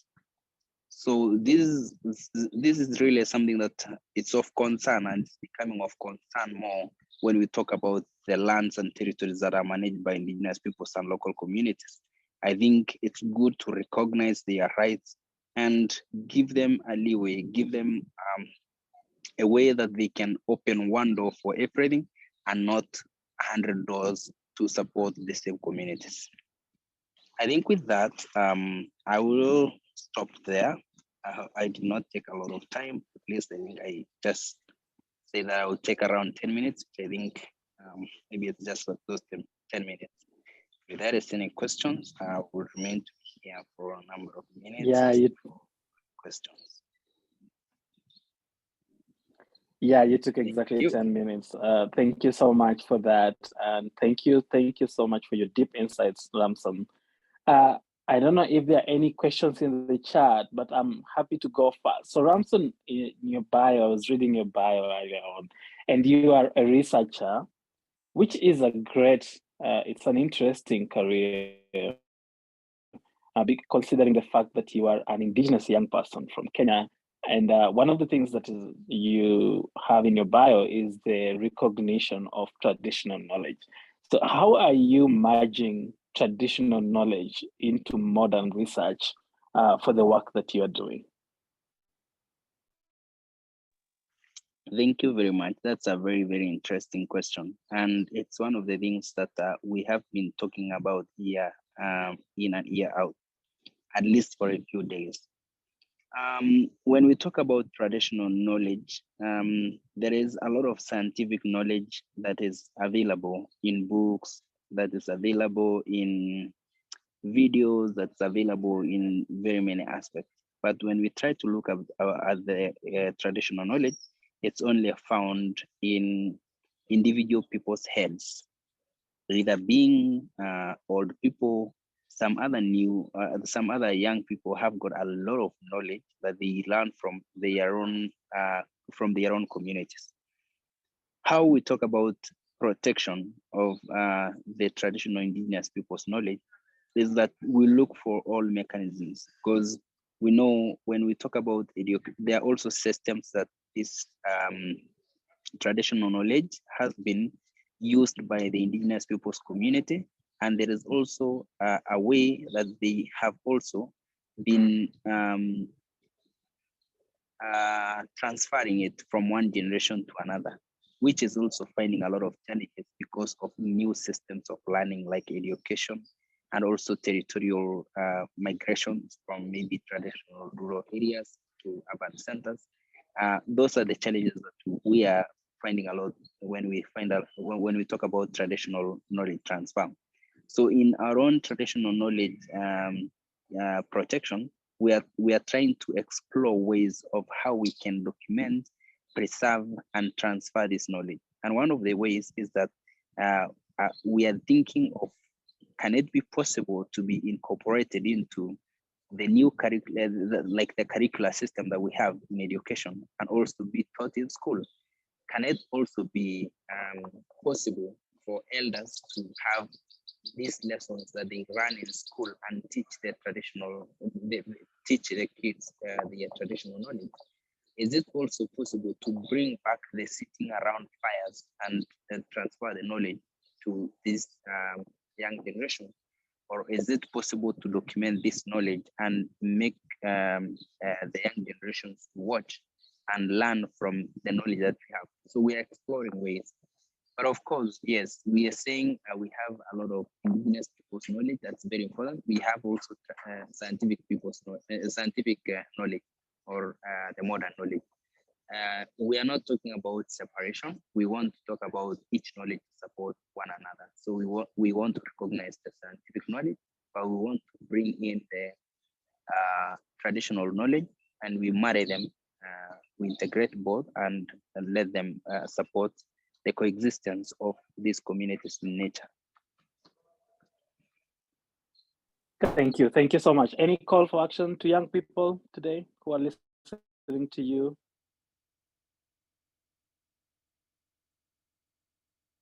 My call to action to the young people, of course, is to support this process. We know we have learned a lot of scientific knowledge from schools, and we have a lot of knowledge. But one thing that I always say, when we go to school, we learn a lot of things. For example, how we control soil erosion, how do we do so many things. But in many cases, we have the knowledge in our heads, and we are not implementing it down to the communities. It becomes, I think it just becomes like the same traditional knowledge that's in the head, and it's not being in practice. At least we can try and do some activities that are related to our own selves, back to our own communities, and support each other. I think one thing that we also find is that the separation of indigenous peoples and local communities. One thing that I always support is that this is one thing, one and the same thing. I don't see a Kenyan that does not land in either. It's either you are an indigenous peoples or a local community. And in this sense, we can all work together. The local communities are actually as well indigenous peoples, except that they have lost one or two aspects. They have changed their territories and maybe lived in other areas like towns, but you still become an indigenous person where you go back local to your local community. As a local community, you still have a lot of knowledge and a lot of support that you can work together with those people who are protecting nature and biodiversity. At least we should all support each other. We should all all have one voice, that we communicate as rights of the indigenous peoples and local community, both nationally and globally. I think we should all have one voice and work together. We can have a lot of strength together, but we can really lose a lot when we don't work together. So I embrace togetherness. And thank you so much. Yeah. Thank you. Thank you so much, Mr. Ransom, for your deeply insightful presentation, and also for reminding us that actually the percentages that we are spending time discussing over and over again won't matter if the quality of implementation, especially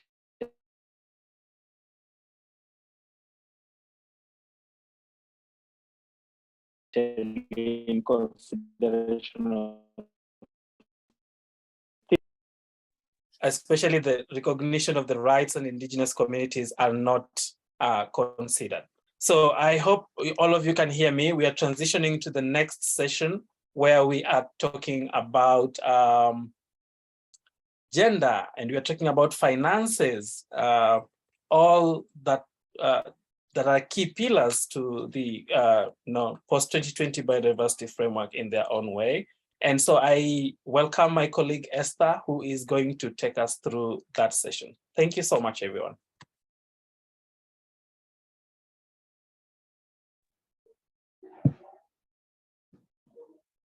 Esther, if you can hear me, please take over.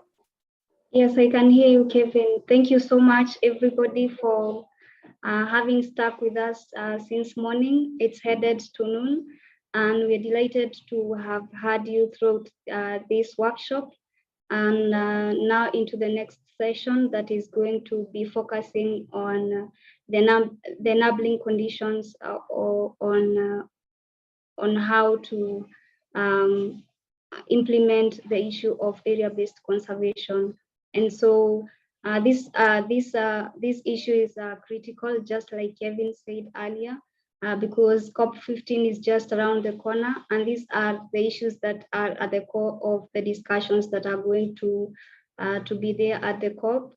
And this is why we are having these conversations here, to ensure that we can have the voices of the key actors, just like Derek said earlier, and hear the perspectives of the various stakeholders on how we can ensure that area-based conservation is implemented in the right way.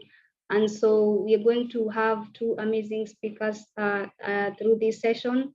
And we're also going to have 10 golden minutes from them to hear from them and have them tell us how they feel in regards to how the issues of finances and also the issues of gender are supposed to be focused on. So our first speaker is Katie, and Katie has worked with a range of international clients on their political and corporate communications, and she is strongly focused on projects in sub-Saharan Africa aimed at improving socioeconomic development and sustainability, mitigating climate change, and halting biodiversity loss.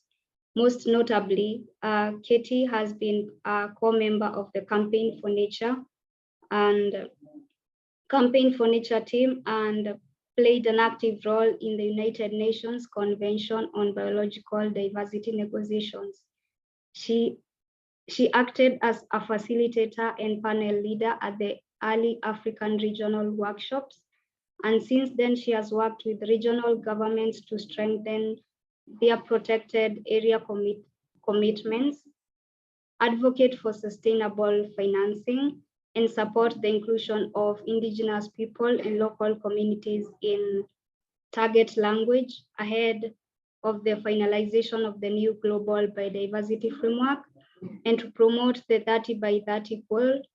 Katie also acts as the secretary for the Campaign for Nature Global Steering Committee, a group she helped build with former US Senate Russ Feingold, comprised of 9 former heads of states, 2 former prime ministers, 6 former ministers, and 4 environmental and indigenous and local experts. So Katie, welcome, and feel free to have us engage with you and also have the 10 golden minutes with you. So to the audience, this presentation is also going to be followed with a Q&A session, but feel free to ensure that you can drop your questions meanwhile as Katie presents, so that we can have them addressed in the course of this session. Thank you so much. Thank you so much, Esther. Thank you for that introduction, and thank you to GYBN for inviting me to join. It's always an honor to work with this group, and very inspiring. So thank you. I see Kevin's got the presentation up there. I'll try and rush through it so that we can have more time for questions and reactions. But I thought today it would be helpful for me to do a quick run through of the current state of affairs when it comes to financing the Global Biodiversity Framework, and then talk a little bit about my experience in campaigning and how we can use that as youth to push for more sustainable financing. So this, bear with me, as this presentation was done before COP27, and we've had a few more announcements around finance since then. So it's hopefully a good guide at the very least. So as all of you will know, the biodiversity goals that are being discussed at COP15 have to be adequately funded if they're going to be achieved. The significant reason why the Aichi targets didn't meet their potential was that there was not enough funding. And as a result, resource mobilization is currently one of the most critical sticking points in the COP15 CBD negotiations, and rightly so. closing that biodiversity finance gap and achieving the comprehensive, ambitious, and right, just post-2020 global biodiversity framework is going to require significantly increased financial resources from all sources and all parties. So what exactly is the figure we're talking about here? Because I think if we're to get anywhere with these negotiations and protecting our natural environments, we have to be honest about what it's going to cost. So the current biodiversity funding gap or financing gap sits at about 700 billion. So we worked that out by saying that 800 billion is the total needed to cover the global biodiversity framework, but the amount currently spent is only 100 billion. So it's a significant increase that we're needing to achieve, and that's going to require innovation in terms of financing mechanisms, but also an end to business as usual. So the way we disperse those funds really has to change to make every dollar count.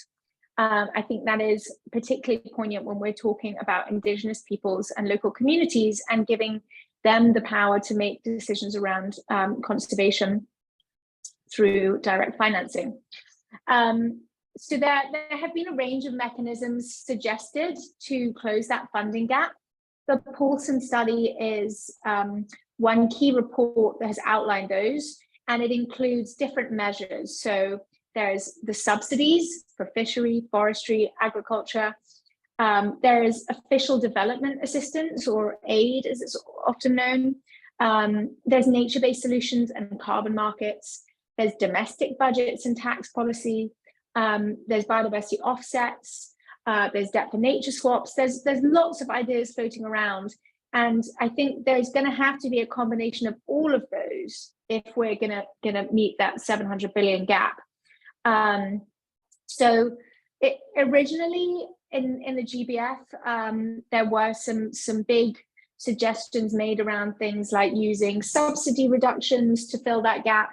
And whilst that is a laudable aim, and it's something we shouldn't write off, a reduction in harmful subsidies is not the same as cash in hand for nature protection. So that there are some big questions around the feasibility of reduction in harmful subsidies and how much it actually generates in terms of active financing. So I think that's something that's a nice to have, but it's not going to solve our problems. And then if I move to, where is it? The role of, oh, everything okay, Kevin? Yeah, I'm sorry, okay. I'll carry on. Cool. So as I say, it has to be a combination of all these different financing mechanisms, and we have to also diversify who has that money and is spending it. So if we're talking about the rationale behind, sorry, I've lost my place now. So if we take one of the more specific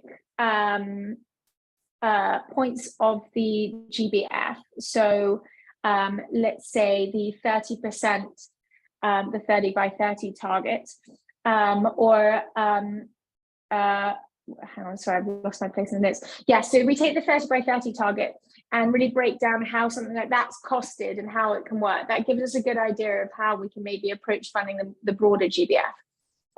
So the total cost to implement 30 by 30 is around 100 billion a year. The current spending on protected areas is only 20 billion. And about 80% of that is shouldered by high income countries. But that still leaves us with an 80 billion gap. So the big challenge here is increasing the financing from both high income countries, philanthropic organizations, and financing vehicles.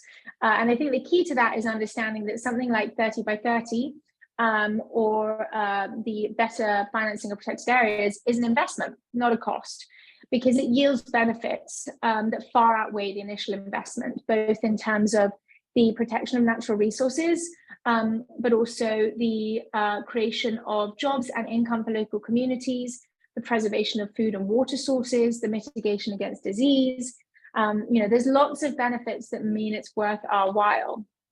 And something like 30 by 30, as I'm sure you're all aware, has gathered a lot of attention, so that we have been able to sort of hook financing around it. And the financing generated so far consists of, well, there's the Protecting Our Planet Challenge. So that group of 9 foundations, which includes the Weiss Foundation, who I work with, have committed 5 billion over 10 years. So that works out roughly at about 500 million per year, with a particular focus on making sure that gets to the Global South. But then there's also other multi-donor initiatives. So there's the Global Forest Finance Pledge, which includes a ring-fenced sum of 1.7 billion under the IPLC pledge and 1.5 billion to the Congo Basin pledge. So you're starting to see donors and organizations ensure that funding is specifically geared towards IPLCs and their role in conservation, which I think is a huge positive. Of course, there's more to be done, but it shows that we're moving in the right direction. And then you have the Legacy Landscapes Fund. So this is a public-private initiative that provides long-term funding for protected areas in the Global South. And that it works with, as I say, private and public capital and partnerships. So yeah, we're doing well in terms of increasing commitments made comparative to when we were trying to confirm the Aichi targets. But the truth is still that we need a lot more of a focus on resource mobilization in the run up to COP15, which is only six weeks away or so. And the truth is that we need more development commitments from the North. We really need the global North and more developed economies to step up to the plate. And I know that's something that's being discussed a lot during COP27 at the moment, around the loss and damage conversation, but that also really needs to extend to biodiversity loss. And I think we need to better understand and communicate to the global North that financing the biodiversity gap, particularly in partnership with countries in the Global South, is not just good for the Global South, it's good for us all. These biodiversity systems are so interconnected that it is a global commons we all need to be working to support. And so it's less about, you know, aid, and it's more about coming together as a collective to fund the protection of these vital ecosystems that preserve our systems in the North as much as they do in the South. So I think that's something we've got to get better at communicating. And the North need to really recognize. So they need to sort of get into action on that front. You know, we'll see. I don't think we'll really get a sense of everyone's commitments until we're in the room at COP15.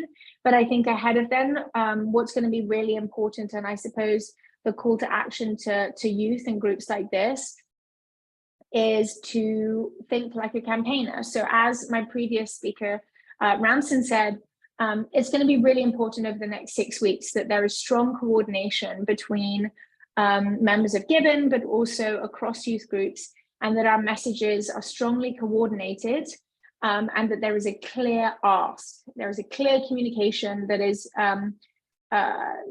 given with confidence, that explains why we need to increase that, why we need to increase financing commitments, why or where those financing commitments need to go, in particular, why it's important that that money is put in the hands of IPLCs, and on the ground organizations that are often much better placed to deliver conservation measures.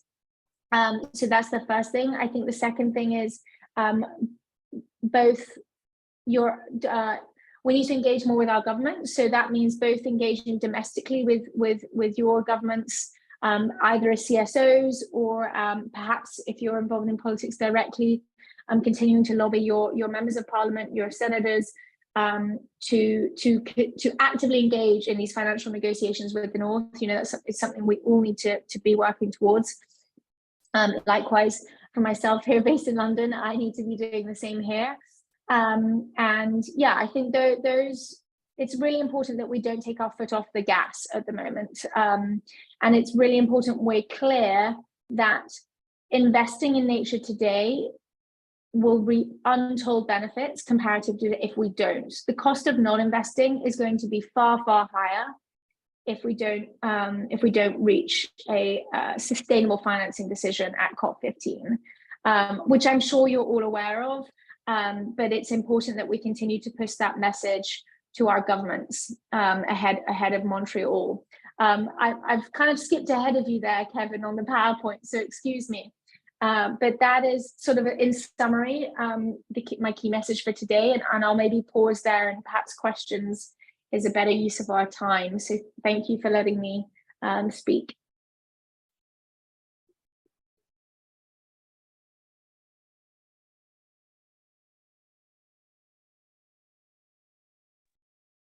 My sincere apologies, Katie, for No, don't worry. On your slides. So for participants, we are happy to share the slides with you after this dialogue, if Katie allows us. I'm so sorry that we have senior citizens like myself who cannot cope with this Zoom technology, and sometimes the slides just slide out of my hands. I've also put in the chat, which I think is really helpful for everyone to see, a website that's currently tracking the commitments made, so we can see what governments, multilaterals and donors have said they are going to commit to biodiversity protection, and that's a really useful tool when having these discussions, particularly with members of government. So I popped that in the chat for anyone who wants to have a look at that, and we update it regularly, so it should give everyone a really clear sense of where we are and who is pulling their weight when it comes to financing. All right, back to you, Esther. Thank you so much, Katie, for your comprehensive insights. We are so sorry to not have shared your presentation on time, like Kevin said. Don't worry. Issues, and we will be sure to share them with the audience later. So my question, as the audience also prepares to give their questions, is the concern that there's little finances that are being channeled to grassroots initiatives, and also the people who are stewarding biodiversity conservation the most, given local communities, indigenous people, young people, as well as women. And one of the targets in the post-2020 framework is the one on mobilizing financial resources. And the whole of this entire community feels like these resources, we should vouch to ensure that these resources reach to these grassroots initiatives. And there has been the outcomes, like for the climate funds, like less than 1% is what reaches these grassroots initiatives. So as we move towards ensuring that we can adopt a framework that ensures resources can be mobilized, we also want to ensure that these resources can reach these grassroots to the grassroots levels. So what can we do as young people, as well as other stakeholders in their various capacities, to ensure that the people who steward biodiversity conservation can get the resources they need? Because at the end of it all, we need the money. There's no conservation that can be done without the money. And otherwise, if it's just without money, it's just going to be a mere conversation. And so we want to ensure that the conversation is meaningful, and ensuring that it generates the most desired outcomes. We need the money. So how can we ensure that this is done the right way? A great and very important question, and a difficult question. I think, and as all of you will know, having worked in this space, donors are not, they're not often willing, or what's the right word? They find it hard to give to youth organizations or grassroots organizations, because they have these very high bars for accessing finance, in terms of they require significant reporting or framework, and restrictions are on that funding. And that's a massive problem. And it means that these grassroots organizations, or perhaps youth-focused organizations, or organizations led by women and girls, they don't have the resources or perhaps the time, because this is being done as something on top of another job, or so on and so forth, to make those applications for financing or to meet the requirements.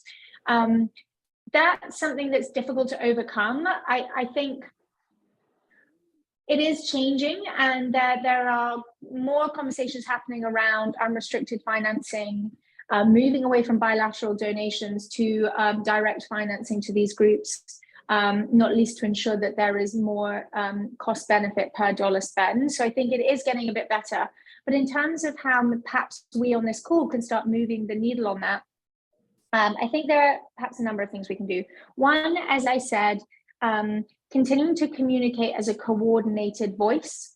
So showing these donors that the youth, if we're talking about a youth group, for example, are serious, committed, and well placed to spend this money. So part of it is a communications challenge. We have to be really clear about what our aims are, really clear about how we're going to achieve those aims, and really clear about how we operate as a group. And I think that's something that we can easily do if we work together. So that's one thing. I think the second thing is to continue, as I know a lot of you already do, reaching out to other perhaps more established NGOs and CSOs who can champion you or work with you.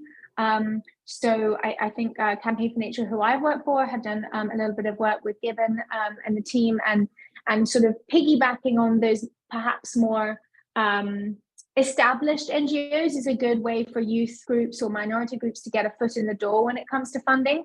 So I'd encourage continuing to try and work in partnership with those larger organizations. And then I think the final thing I'd say is, ahead of COP15, make sure you're reaching out to your focal points, to your governments, whether that's writing to them, tweeting them, whatever it is, to make sure that they know that you feel strongly that in the conversations around financing, I think it's target 19 or target 20, there is specific wording around making sure that some of this money is going directly to grassroots organizations. So yeah, a combination of coordinating communications and being clear about what we do and what we want, partnering with like-minded NGOs that can help promote the work that grassroots organizations are doing, and then engaging your governments and asking them to represent you, or if you're able to go yourselves, making that ask in Montreal. So maybe those three to get started. Right, so there's another question from Kevin, and he's asking what unutilized opportunities are there for organized youth groups and networks to access conservation funding? Are there any low-hanging fruits for such? And also how to ensure that we can access technology and also capacity support for the same? A great question, Kevin. I don't know if I have the exact answer for that, but I think it's similar to the answer I just gave to you, Esther, in that low-hanging fruits, I don't know if there's any such thing in terms of financing. It's so hard to get money out of people these days, but I think it comes to making sure that youth groups or youth organizations, grassroots fund organizations are making sure they're best positioned to be an attractive recipient of financing. So again, that's clear organization, very clear aims, and being able to communicate those effectively to those who are in a position to donate, or not donate, give financing or grants for that work. So I think it's about being really, really clear about what you're going to do and how you're going to achieve it. I don't know specific details around technology and capacity support that might be available, but it's certainly something I can go away and have a look into. But I think it's worth asking any other folks in sort of, whether it's AWF or WWF or any of the larger NGOs that you may have links with, about what opportunities they have. They may have specific programs and or finances that are ring-fenced for those sorts of grants. So it's always worth asking. And certainly it's something I can go away and see whether I can find anything out on that as well. Thank you so much. And the issue of capacity building is something that is appearing to be common among young people. But the fact that you have made us feel like accessing finances is something that is attainable. We are going to keep you in our reach and ensure that anything that we need to know or anything that we require assistance with, we can always reach out to you. Because of our, we are pressed with time, I would request you to respond to the rest of the questions in the chat so that we can transition to the next speaker. Thank you so much, Katie, for your time and your contribution towards this session. Thank you so much for having me, and please feel free to reach out if anyone has any questions. All right. So thank you so much, everybody. We are going to head to our next speaker for today, and she's also going to give us 10 golden minutes of her time so that we can listen to her and get to gain her insights and perspectives with regards to the issues of gender.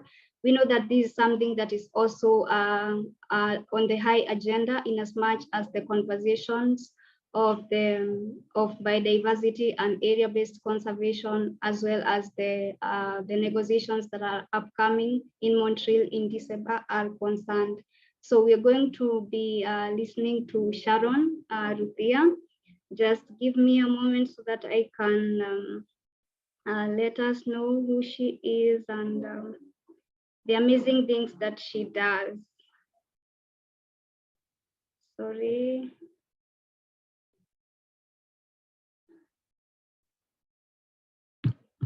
Just a moment, everybody.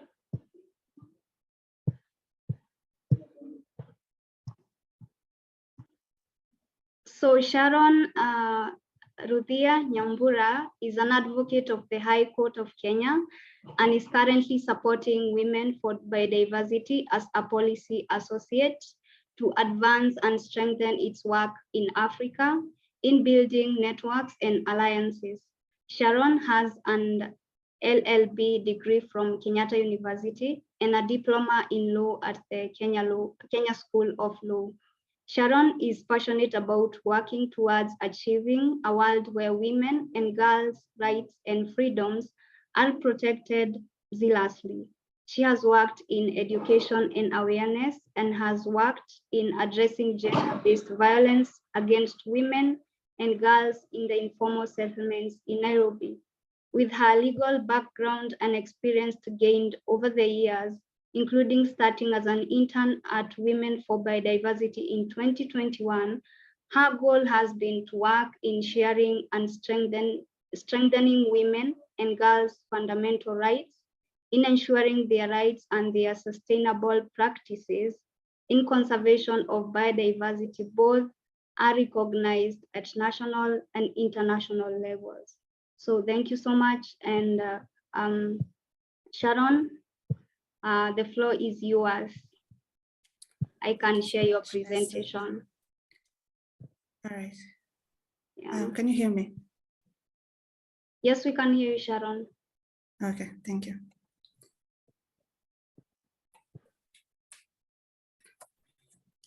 Thank you so much for this opportunity to be here to talk to all the participants that are here. Good morning, good afternoon, good evening to everyone. My duty today here is to just talk about the rights-based approach to a sustainable use and conservation of environment and biodiversity with linkages to gender and equality. So my presentation will be guided on 3 aspects: the introduction, why there is the need for a human rights-based approach, and the way forward.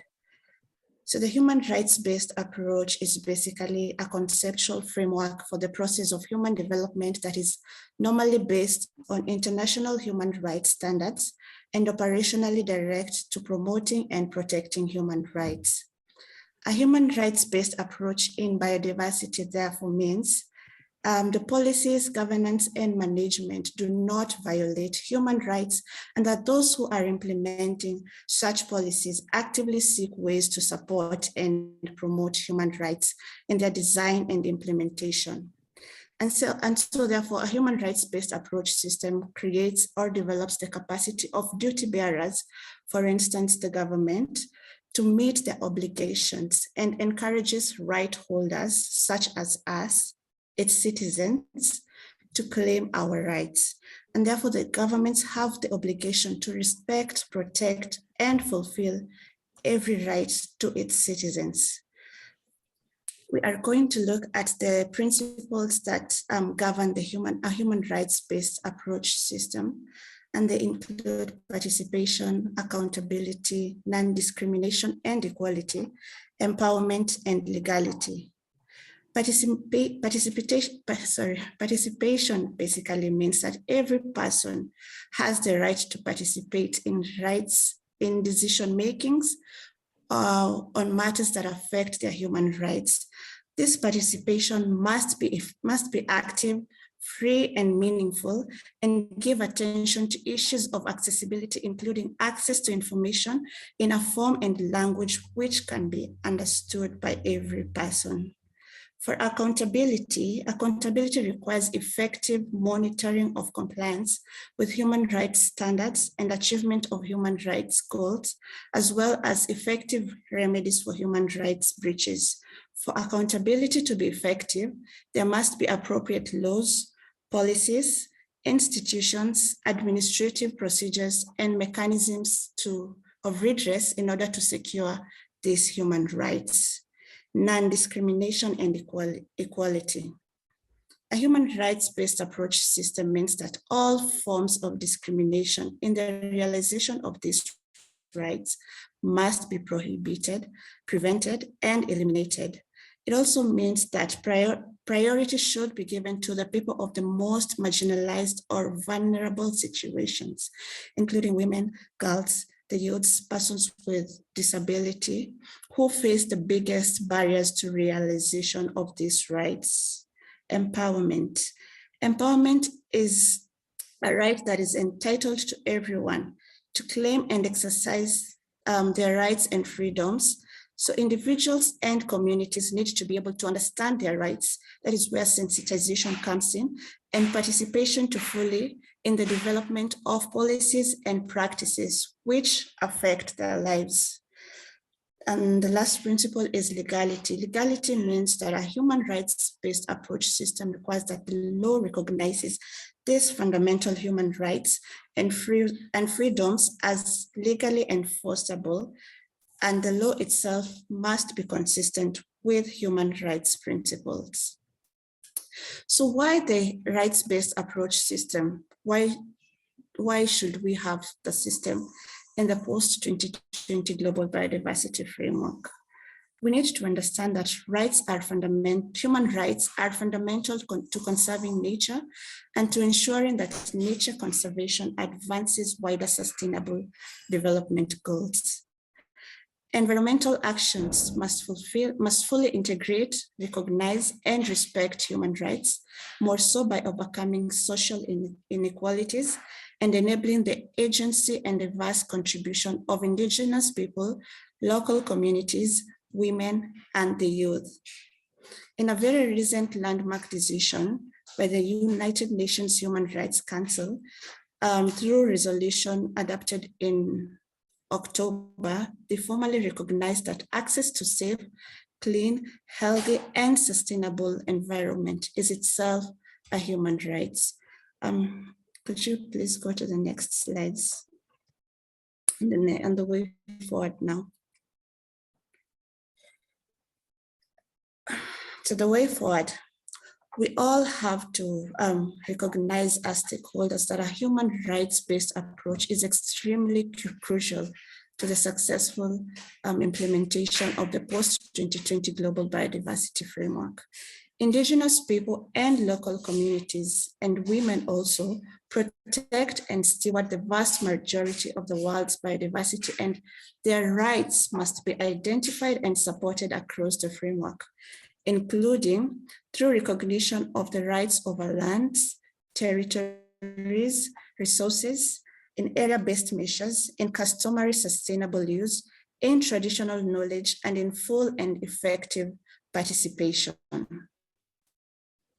The rights of women and girls to participate is enshrined in the framework under the new target. Well, now it's no longer a new target, but the target 22, which must also be disintegrated across the other targets. And future generations are intergenerational and sacred. And therefore, the post-2020 global biodiversity framework should provide an avenue of transformative education and full engagement of children and youth in the design and implementation of the framework. I will look at the target 22, which has been fronted by the Women's Caucus, one of the major groups of the UN CBD. So the basis of target 22 is from the preamble of the CBD, which recognizes the vital role that women play in the conservation and sustainable use of biological diversity and the need for full participation of women at all levels of policymaking and implementation of biodiversity conservation. So the target 22 calls for an increase of women and girls' access to ownership and control over biological resources, including land and waters, to support the conservation and sustainable use of biodiversity. The other aspect on the target 22 is that there is a call to support women's organizations and networks to participate, lead, and take decisions in the formulation of land policy and land tenure reforms, including through provisions of financial support, hold consultations with women and gender advocates. So the just recently concluded informal meeting that was held in Montreal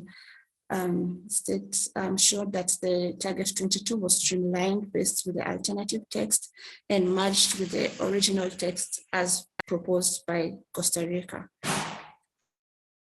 The other aspect of gender is the gender framework on post-2020 gender plan of action that is also set to be adopted in the CBD COP.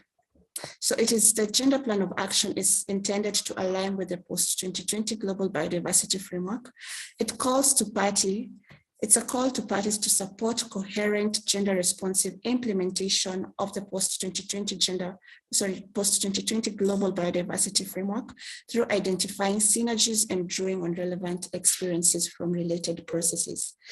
The gender plan of action also calls to parties and relevant organizations to incorporate steps to implement the post-2020 gender plan of action and their national biodiversity strategies and action plans, that's the NBSAPs, and to include gender-specific indicators in the development of national indicators, collecting data disintegrated by sex, gender, age, and other demographic factors where possible.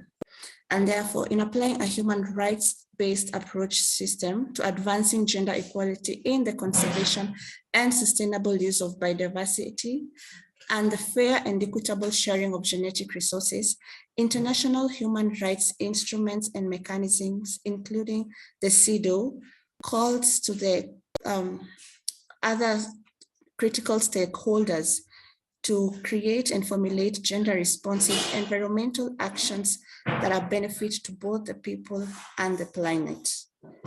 In conclusion, recognizing the structural barriers and power imbalances that bumper inclusiveness of the whole society and the implementation of the gender plan of action will take an intersectional approach, prioritizing the needs and interests of all those who identify as women and girls, with particular attention to those facing multiple and intersecting forms of discrimination.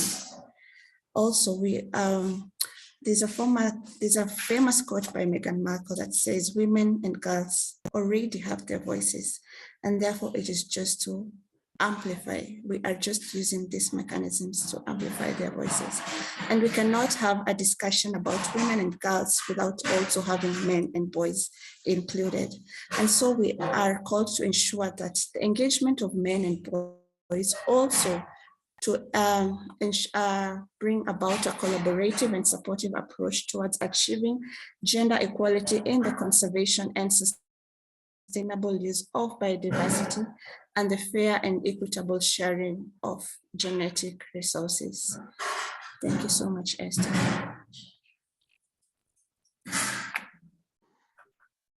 Thank you so much, Sharon, for your insightful and educative presentation and uncovering how this issue is also enshrined in the framework that is set to be adopted and guiding the next, guiding us in the next decade on how we can conserve, sustainably use biodiversity. So I'm not sure if there are any questions from the audience. Let me check if we have in the chat. But I can see there's no question yet. So just like setting the stage with a question from me is how you started with the principles that that should guide this on. You talked about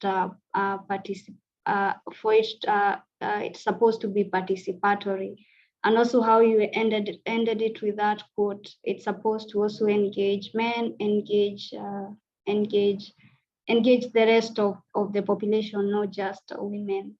But when you come to these conversations, there's the call, the clarion call that biodiversity issue should also be a gender issue, because for quite some time, women have been left out in as much as conservation is concerned. And some of the issues that prevail, particularly even in the African context, is the issues of like having women not own land. And this makes them like lag behind when it comes to championing for these issues. So maybe when seeking to support women in conservation, we should start from enabling them from the grassroots, making sure that they can also own land, because in that way they can lead the way in a way that is more realistic, in a way that helps us show that this is what really needs to be done, this is what is workable, and if there are gaps that are existing, this is how they can be bridged. So in your perspective, how can we ensure that we improve such issues in Africa, and also ensure that towards the uptake and also the implementation of this plan, such issues are also addressed to ensure that this is a target that is also not going to be achieved when we come again after 10 years.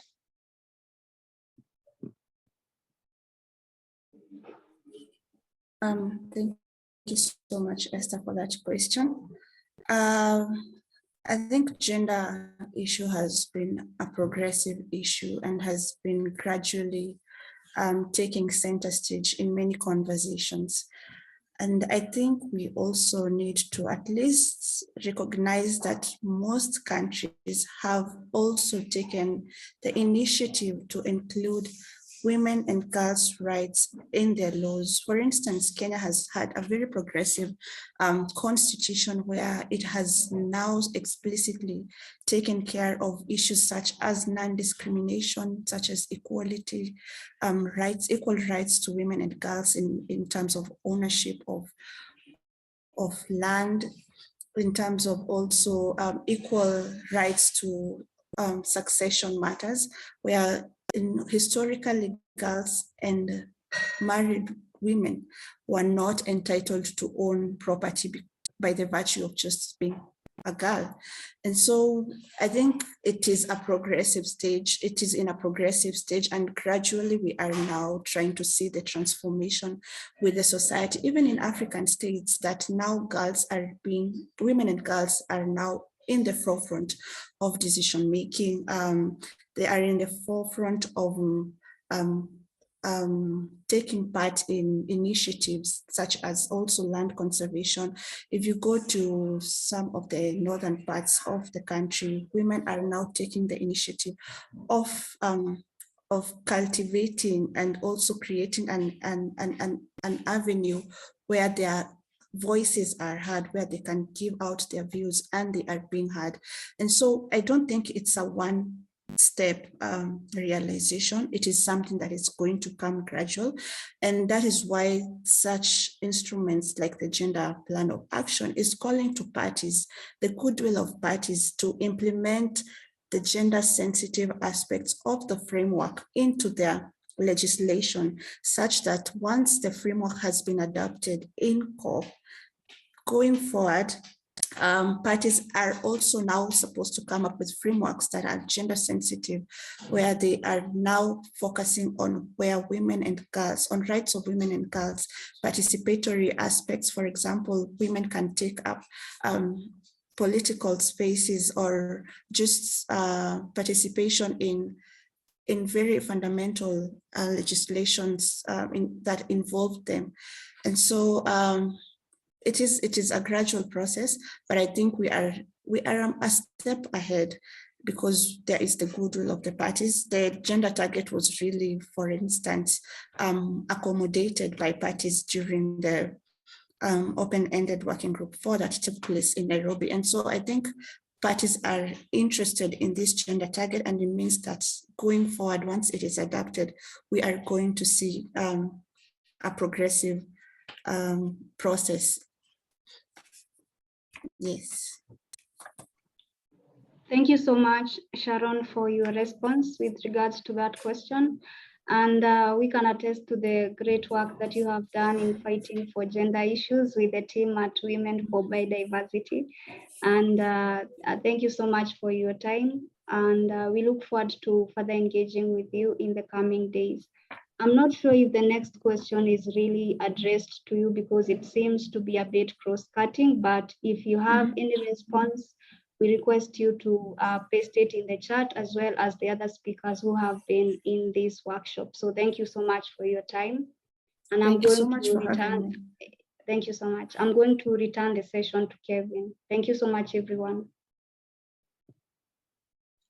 Thank you. Thank you so much, Esther.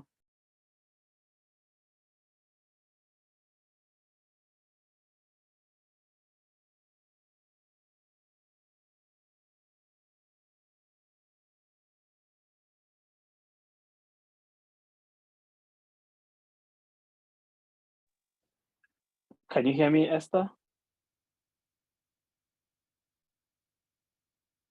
Esther, yes, I can hear you. I can hear you. Oh, okay. Okay, yes. So thank you so much, Sharon, for taking us through that critical section on mainstreaming of gender into the post-2020. And we hope that this discussion will continue because it is really significant. And as Sharon mentioned, when we're talking about gender, we're not just talking about girls and women, but we're talking about also, you know, the boys and the men. And so this inclusive approach is necessary if we have to realize the ambition that the post-2020 Global Biodiversity Framework is expected to have. Our next speaker is from South Africa. We are lucky enough to have her, and she is going to be our last speaker, but definitely not the least. This morning, I had the displeasure of ambushing her to speak to us because she is well versed with this aspect of 30 by 30, especially when it relates to the ocean. For those who joined when we were starting until now, you've realized that so far we have not talked about a critical aspect of our livelihoods and lives, which is the oceans. And it is only vital that we bring in the perspective of someone who has worked on the oceans for a long time and someone who holds very, very crucial insights that can help us propel the 30 by 30 narrative forward and ensure that we're including the element of Africa's oceans into the discussion. So our next speaker is Shannon Lee Sanilal. I hope I didn't butcher that name very much. And she studied marine sciences at the University of KwaZulu-Natal. Her research focused on the effects of climate change and plastic pollution on our oceans. She decided that she needed to do more than just research and start making an actual difference in the conservation space. For that reason, she joined the South African-based group, the Youth for Marine Protected Areas, also known as the Youth for MPS, as an education coordinator and steering committee member. She is currently the African Youth Coordinator at Wide Trust. She is actively involved in advocating for the expansion of marine protected areas in South Africa and a youth-led in Maziwe 30 by 30, a youth lead in the Maziwe 30 by 30 campaign. She is excited to be heading to COP15 this December to be a voice of the youth. Shannon, first of all, apologies for the ambush that I bestowed upon you this morning. And thank you so much. I can't thank you enough for accepting to speak to us on such a short notice. Please carry on and just take us through what is the 30 by 30 when we're talking in the ocean context. Where do we stand as an African, as a region, as a continent, and more specifically as youth? Thank you. Thanks so much for that introduction, Kevin. And it's more than a pleasure to speak. So I do have a presentation. If I'm able to share my screen, is that possible?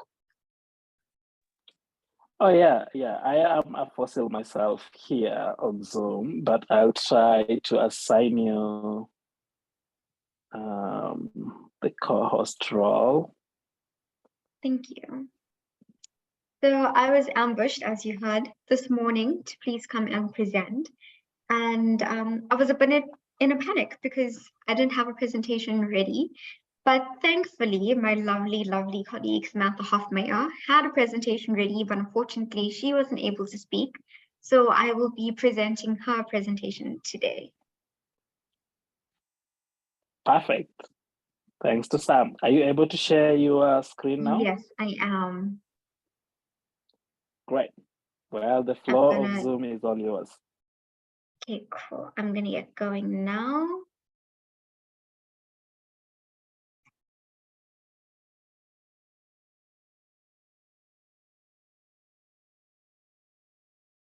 Okay, cool. Okay, so hi everyone. My name is Shannon. I'm presenting on behalf of Youth for MPAs, which is a youth movement of young people that are passionate about safeguarding our oceans for the future. And today I'm going to talk to you about why should we firstly do this? Why should we safeguard our oceans for the future? And how can we play a role in conservation? So as I've said before, this presentation is courtesy of Samantha Hofmeyer.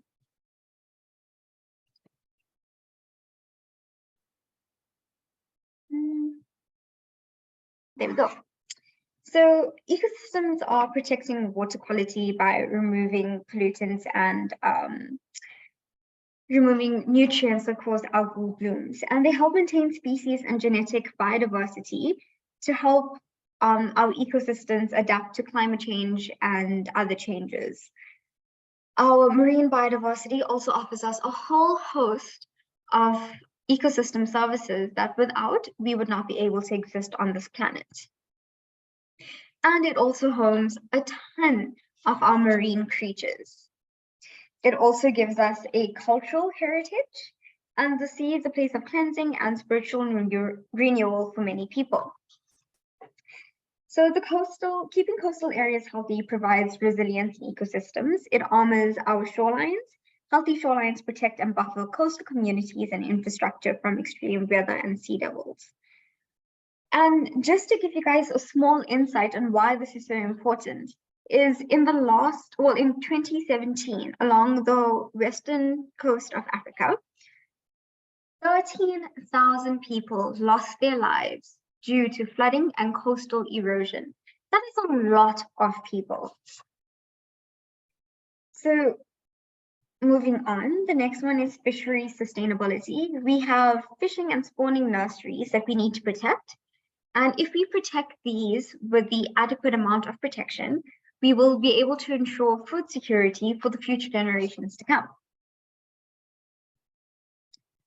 It also gives us tourism, which obviously increases our economics, and it gives people that live along the coastline jobs. And if you live in a landlocked area such as Rwanda, and you're wondering right now, well, what is she going on about? How does an MPA have anything to do with me, and how is it going to benefit me? So we need to remember that our oceans are living laboratories, and they provide rich opportunities for researchers to learn more about marine life. For example, there's been a number of sponges that have been found that have cancer-fighting compounds.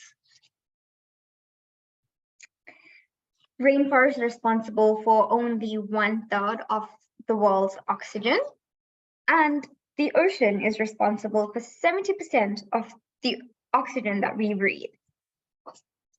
So to sum it all up, why should we safeguard our oceans?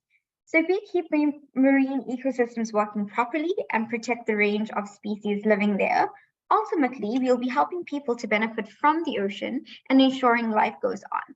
One of my favorite sayings is that biodiversity is all life on Earth and essential for all life on Earth. So the world has come up with several meetings, groups, and frameworks over the years to work towards this.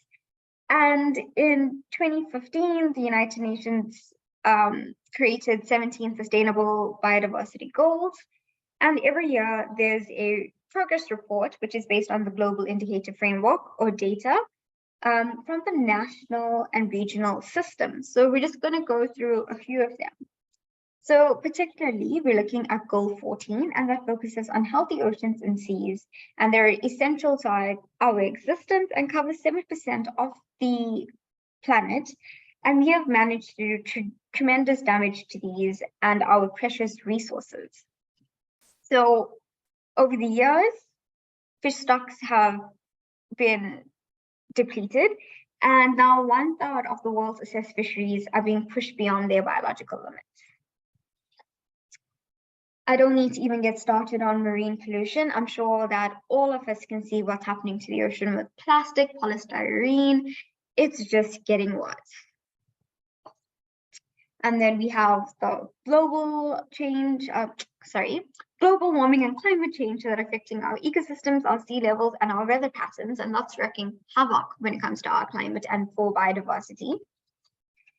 And then we have eutrophication, and this is when nutrients run off from agriculture into the ocean and causes algal blooms. And this causes hypoxia, and dead zones start occurring, and we lose massive tons of biodiversity in these dead zones. So over 3 billion people around the world rely on our oceans, and we have a responsibility to look after our planet, maintaining livelihoods and ecosystem services for our people. But how can we do this? How do we maintain our ecosystem services? How do we protect our ocean? And the answer is through MPAs, which are marine protected areas. And the report showed that over half of the key biodiversity areas in the world are not protected. How do we ensure that we continue to enjoy the benefits and resources and avoid or minimize these serious and ongoing threats? And the answer is just through MPAs. It's as simple as that. And the United Nations, through the SDG targets, set for 10% of the ocean to be protected by 2020. And it's 2022, and we still have not hit that target. We only have 8% of our ocean that is currently protected, and only 2.4% is no-take zones. So this is just a representation of our ocean. That line on the top, that orange line, is 8% of the ocean that's protected. And this is 2.4%, that is a no-take zone. So another way to look at it, and I'm sure we all love pizza here, is if our ocean was a pizza. So this is the entire ocean represented by one pizza. And then this is all that we have saved for the future generations. This is all that we have to feed our generations to come. This is 8% of the ocean. And this is 2.4% of the ocean that is a no-take zone. So I don't know about you, but that's not enough pizza for me. I'm definitely going to go hungry if I have to eat this tonight.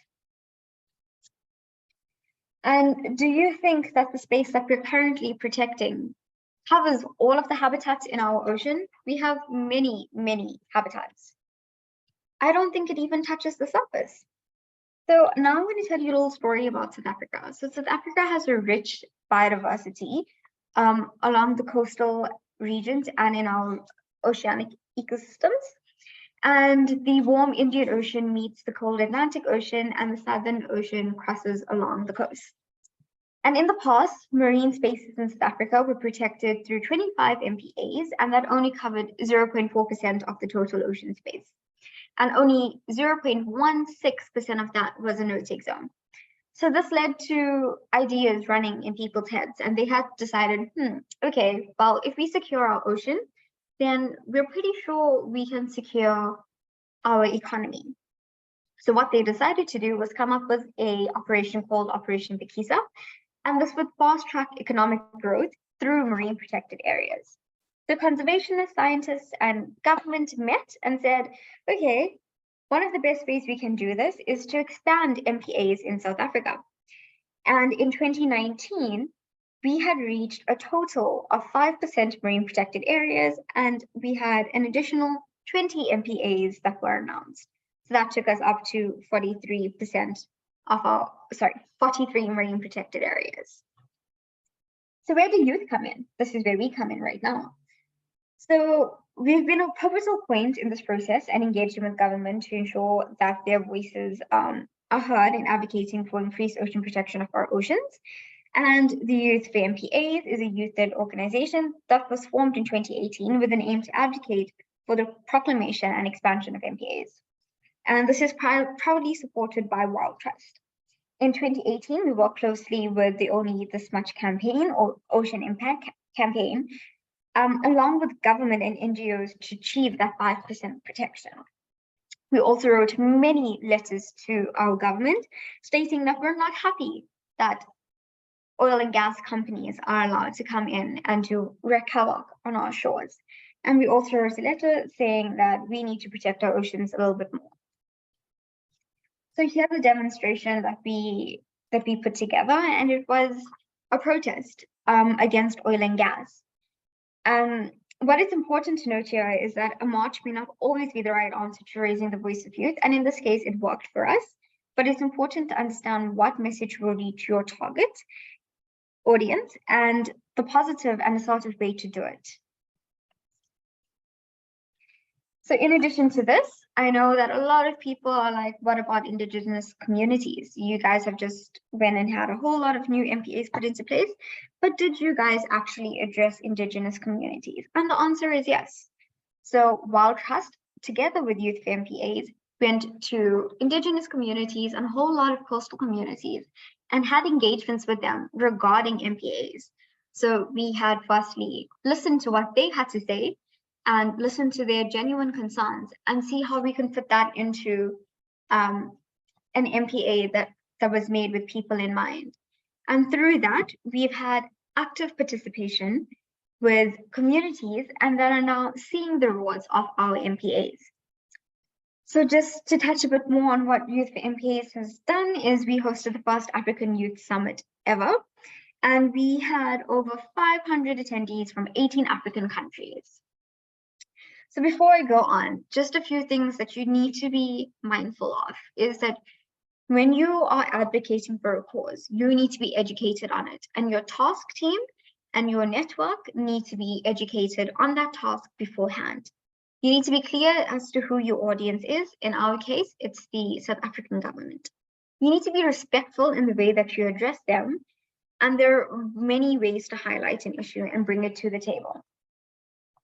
One of the most amazing ways that we found was through art and storytelling. It's been very, very effective. But where do we go now? So 2020 has come and gone, and we have not hit our global target of 10% by 2020. And don't get me wrong, we have progressed.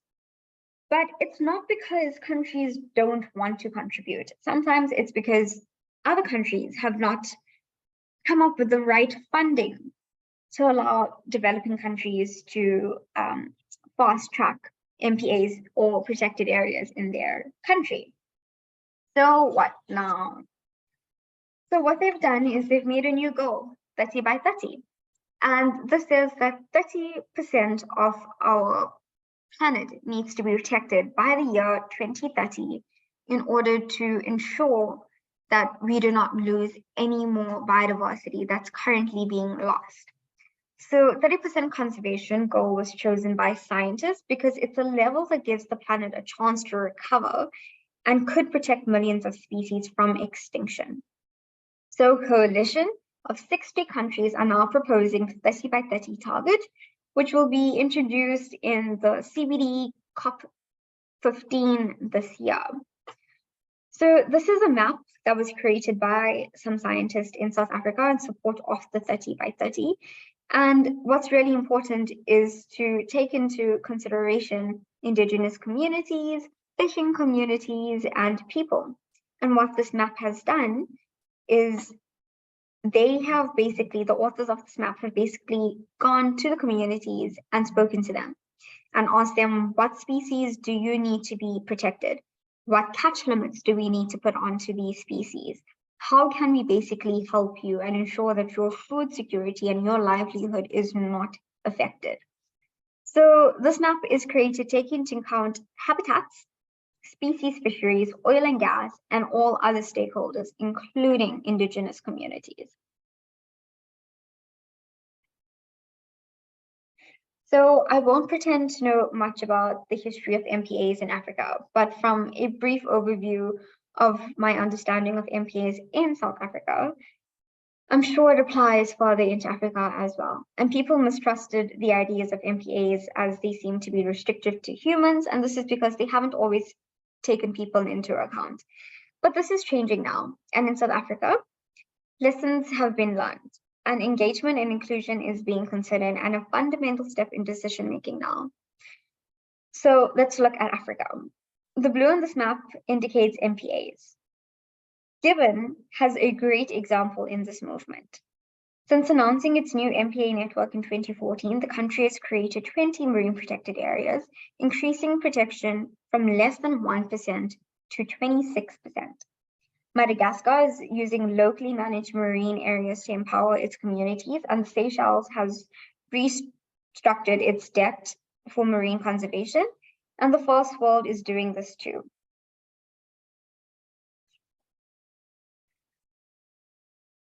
Looking at the protection of Africa, MPAs cover a total of between 12 and 17% of marine and coastal areas.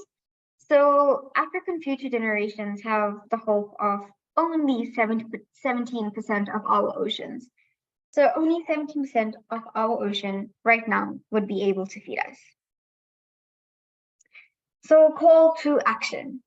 And I know that 30 by 30 is a difficult pill to swallow. I know that marine protected areas have been enforced incorrectly in the past, but there is hope. And we have seen change, and there is systematic change that is currently happening. And if we do not protect 30% of our ocean by 2030, we are going to be facing major biodiversity loss. And if this happens, it means many people are going to go hungry. And we know that hunger is an issue currently that we're all facing. But can you imagine it getting worse? So I also want to just give you a brief idea of more protection or better protection. A lot of people think we need better protection. But let's say I was given 1 million rand and I was told that I can buy apples for the whole of Africa to ensure that everyone is fed. And I think, you know what? I don't think I want to use that 1 million rand to buy apples for the whole of Africa. I know that South Africa is in dire need of food. So I'm going to use the 1 million rand and buy apples only for South Africa. And I know that South Africa is going to be fed for many generations to come. And so I do that. Do you think that's a better idea than making sure that the whole of Africa is fed? I surely think the whole of Africa should rather be fed than a small area. So if you think of the apples and the money as effort, I think it needs to be spread everywhere rather than concentrated in one area. So we do need better protection. We do need to get rid of paper parks, but at the same time, we cannot concentrate all our efforts into one marine protected area and making sure that that marine protected area is the only one that is governed correctly. We rather have many marine protected areas and then work on governance from there. But thank you so much for listening to me, and I hope I've answered some questions. And at this point, yeah, I'll also just take some questions from you guys. Thank you. Thank you so much, Shannon, for that delicious presentation that left us hungry for knowledge, but also hungry for some pizza as well. Just looking at your second last presentation, no, your second last slide, sorry. The countries that are in blue, who are those? Oh, sorry, I should have The mentioned. countries in white, who are those? The countries in blue are those that support 30 by 30. And I know South Africa is highlighted in blue on this as well. We have supported it, but we have not signed up to the hack. So it's a very confusing statement, but for now we're saying that they support 30 by 30. But all of the countries in white are countries that currently do not support or have not signed up to the hack. Great. So I see that there is a question from Knowledge. And before I give Knowledge the floor, I just have one question for you, Shannon. So Shannon, you and I and probably a number of people in the Zoom chat today have studied the impact of plastics on the oceans, and we are both headed to the COP. But then I was looking at the target 7, which is talking about pollution in the context of the post-2020 global biodiversity framework. And I couldn't see explicitly where plastic pollution is underlined. It's talking about pollution from all sources. But do you think such generalization of terms will yield into the ambition that we need to tackle specific challenges like plastic pollution? So I want to actually correct you because if you look at target 7, the very last 2 words are plastic based.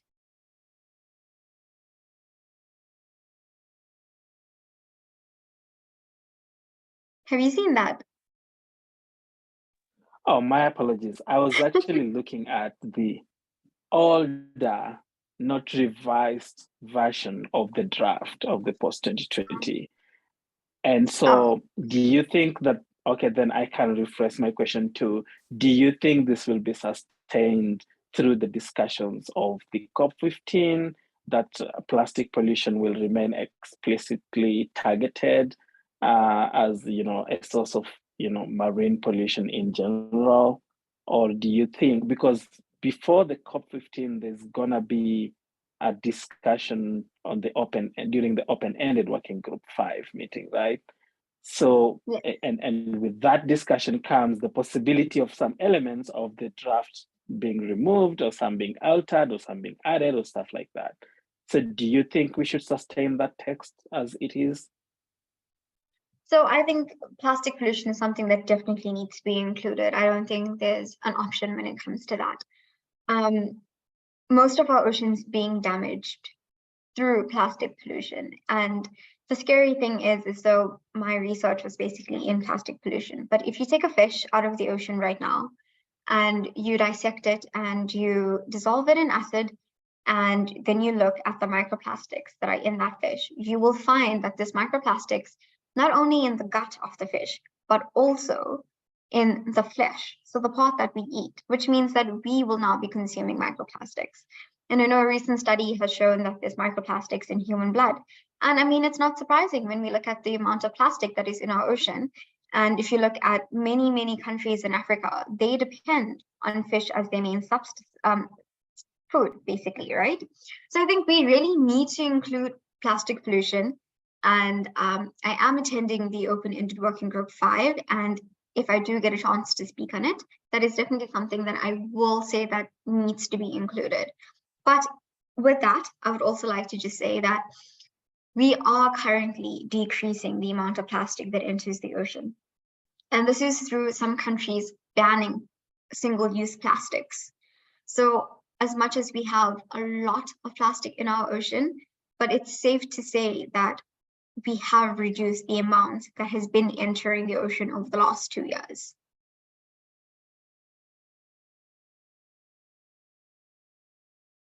Thank you so much. Knowledge, do you want to unmute and just ask your question directly, because we are almost coming to an end.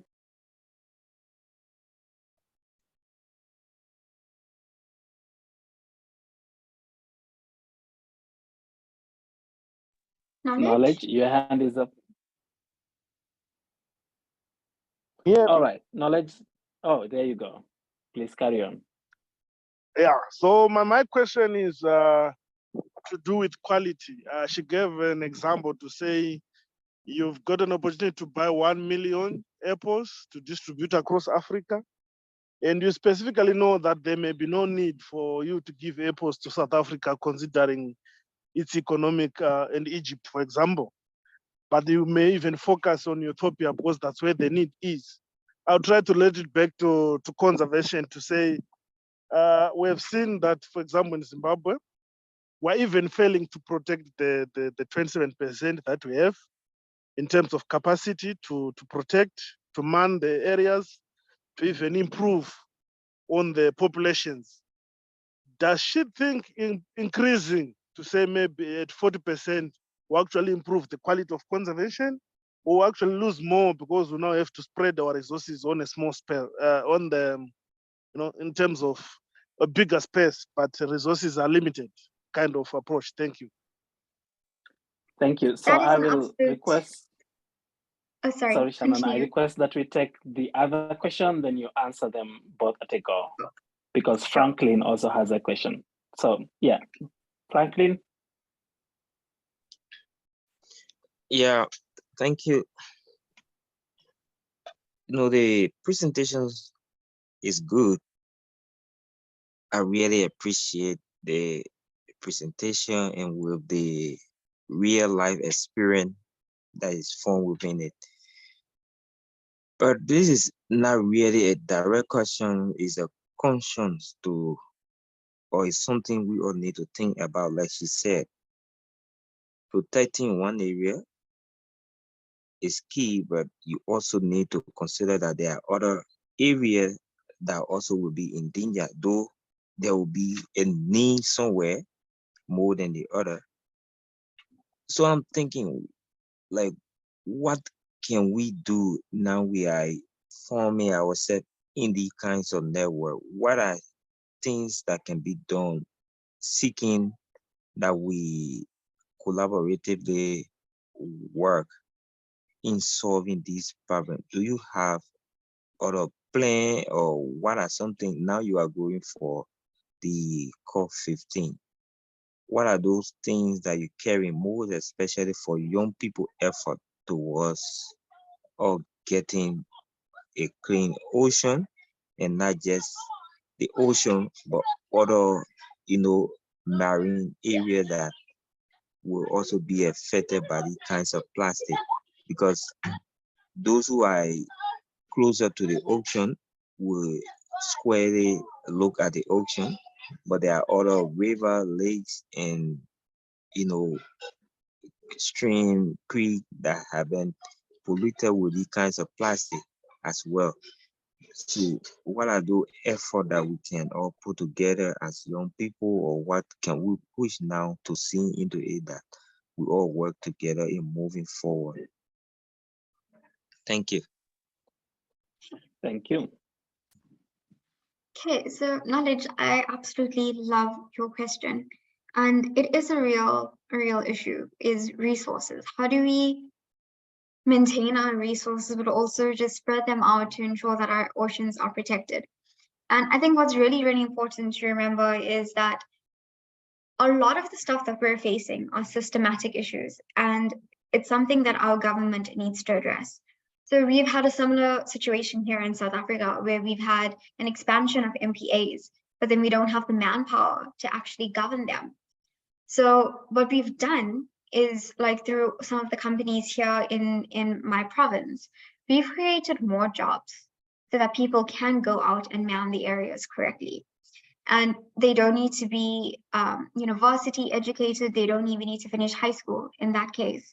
They just need to be from the area, and you give them a position of power to look after their area. And we've seen that that's worked perfectly.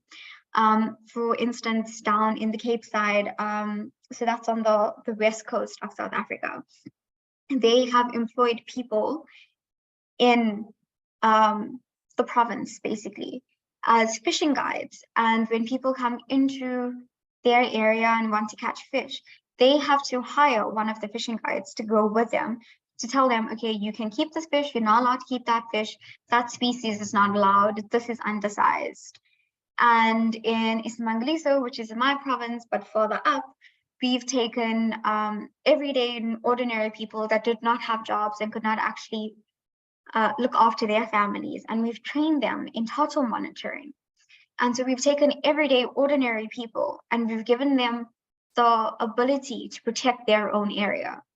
So I think a lot of it has to do with systematic change that needs to take place. Thank you so much, Shannon. Do you have any insights on Franklin's question about what we can do as youth collectively to address, plastic pollution and other issues? Yes. So I think what's really important is that GYBN is given us such an amazing space right now to come and interact with each other. And I think if we reach out to our chapters, I'm sure that we can find a way to collectively put our voices together, and hopefully GYBN can help us represent that. If I am allowed to, I will pop my email address in the chat, and those of you that would like us, Youth for MPAs, to try and be your voice whilst we're at COP, we'd be more than happy to do so. So I know that I am on GYBN's platform and I don't want to hijack it, but I think firstly, reach out to your GYBN chapter and ask them to be your voice. And Kevin, if I have permission, can I pop my email into the chat? Yeah, sure. Also, if you allow us, we're going to share the slides that you presented today. If you can share with the slides with us later. I most definitely will. My email's in the chat, and if you want to say anything, just pop me an email. Thank you. Thank you so much, Shannon. We can't appreciate you enough. As I said before, thank you so much for turning up and such a short notice. And we hope that this conversation will continue even beyond today. And hope to see you at the Biodiversity COP next month. And we hope that we can have a side event at the COP where we can talk through these issues, invite other stakeholders, because one of the things that have been raised through this dialogue today is the need to constantly engage other role players.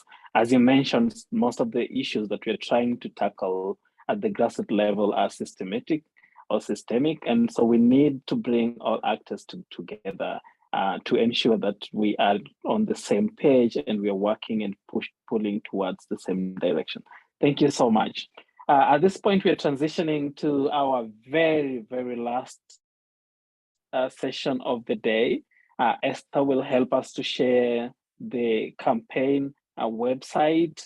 We are launching a campaign as GYBN Africa that is trying to look at how do we, meaningfully engage indigenous communities, ensure that the indigenous communities and local communities. Okay, Ramson reminded us today that actually we shouldn't be separating indigenous people from the local people. So how do we ensure that we have a right-based model of conservation to steer us through the next decade of conservation? This is an exciting campaign that will be driven by young people across the African land and seascape, African continent, if I can put it that way. And The campaign seeks to highlight the important role of indigenous people and local communities in, of course, protecting Africa's amazing ecosystems that we have, and also highlight some of the challenges that we face, especially, environmental activists, environmental defenders, and all this. And how do we then, as we have discussed in our dialogue, push together to realize the 30 by 30 goal? How do we not just talk about the percentages, but also include, other quality aspects like the rights of people and stewards who have the mandate to live and utilize some of the spaces where they exist. Next page, please, Esther.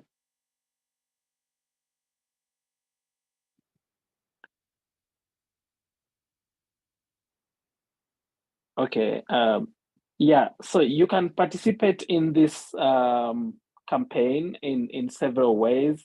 You can raise your voice. I'm going to put a link in the chat where you can take part in a small survey that will help us, will not only help you increase your awareness on what the campaign is about, but also give us some important insights that will help us enhance the quality of the campaign and reach out to the targeted stakeholders. So in a minute or so, actually in a second or so, I'm going to drop the link of the survey in the chat. So please take a second and go through the survey. It's very crucial. It will help us understand your perspectives, but most importantly, it will also help you gain a deeper understanding of what we are trying to achieve through this survey. The link again is in the chat, and the link to whatever Esther is trying to project, I'm also going to drop it in the chat. It has a QR code, so if you don't want to use the forms and all that, you can just simply scan the QR codes. So let me drop the link in the chat for you, our wonderful people, to follow. We are going to also share these links later on together with the slides that the speakers used in their presentations. So don't worry if you missed anything today. Don't forget to share this campaign out. I know that most of you are affiliated to other youth entities beyond just GYBN. And so please, in your capacities, share this campaign out, tweet, and most importantly, there are images or posters that you can download from the website. The link that I just shared in the Zoom chat. When you scroll down, at the support the campaign page, you will see posters that you can download, or images that you can download. Yeah, the ones that Esther is currently showing us. You can download any that speaks to your reality or any that you think you feel deeply about. Please download them and use them in your respective social media platforms. You can tag us. We are on Facebook, GYBN Africa. We are on Twitter, GYBN Africa. We are on Instagram, GYBN Africa. We are basically all over. So please feel free to tag us, feel free to share, so that stakeholders get to understand that even though we are talking about 30 by 30, it is also essential that we talk about the roles, the rights, and the mandate that we need to assign to the very people to whose the landscapes and the seascapes belong. So it's an exciting campaign. It's very fun. You will have fun, sharing the knowledge, learning through it, and just ensuring that, the CBD through the post-2020 Global Biodiversity Framework realizes not just the, quantitative aspect of the 30 by 30, but also the qualitative aspect of it.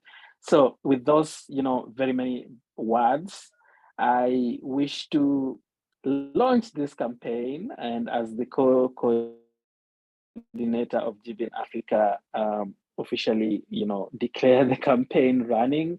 And I hope to see many of you interacting with the campaign. I hope to see many of you filling in the survey. Please share the links that we've shared with you. And thank you so much. I would like to thank our speakers, those who have been with us from morning when we started at 10 a.m. to the very last speaker. We've gone through the north, we've come to the west, to the east of Africa, and the last speaker was from the south of Africa. So we have been lucky to listen to not just young people, but also senior citizens of the African continent, like Dr. Chinedu, who took us through the business aspect of conservation and the role of businesses. And so we really appreciate that this intergenerational type of interaction and learning is shaping not just the insights that we have as young people, but also the trajectory that the African region as a whole will have in the coming days. And also the fact that we are integrating not just the conservation aspect from the terrestrial angle, but moving through to the ocean ecosystems gives us a holistic understanding of when we're talking about 30 by 30, it is not just about land. We also can and should and must be talking about 30 by 30 in the context of the ocean, because as Shannon mentioned, 70% of the oxygen that we breathe comes from the oceans. So let's preserve our ocean ecosystems, but most importantly, also let's conserve our terrestrial ecosystems and ensure that all people have they benefit from such models of conservation. So thank you, everyone. Thank you to our wonderful set of translators, Kaje, Aliu, and the team for ensuring that these sessions are smoothly translated from, English to French and French to English. So thank you so much.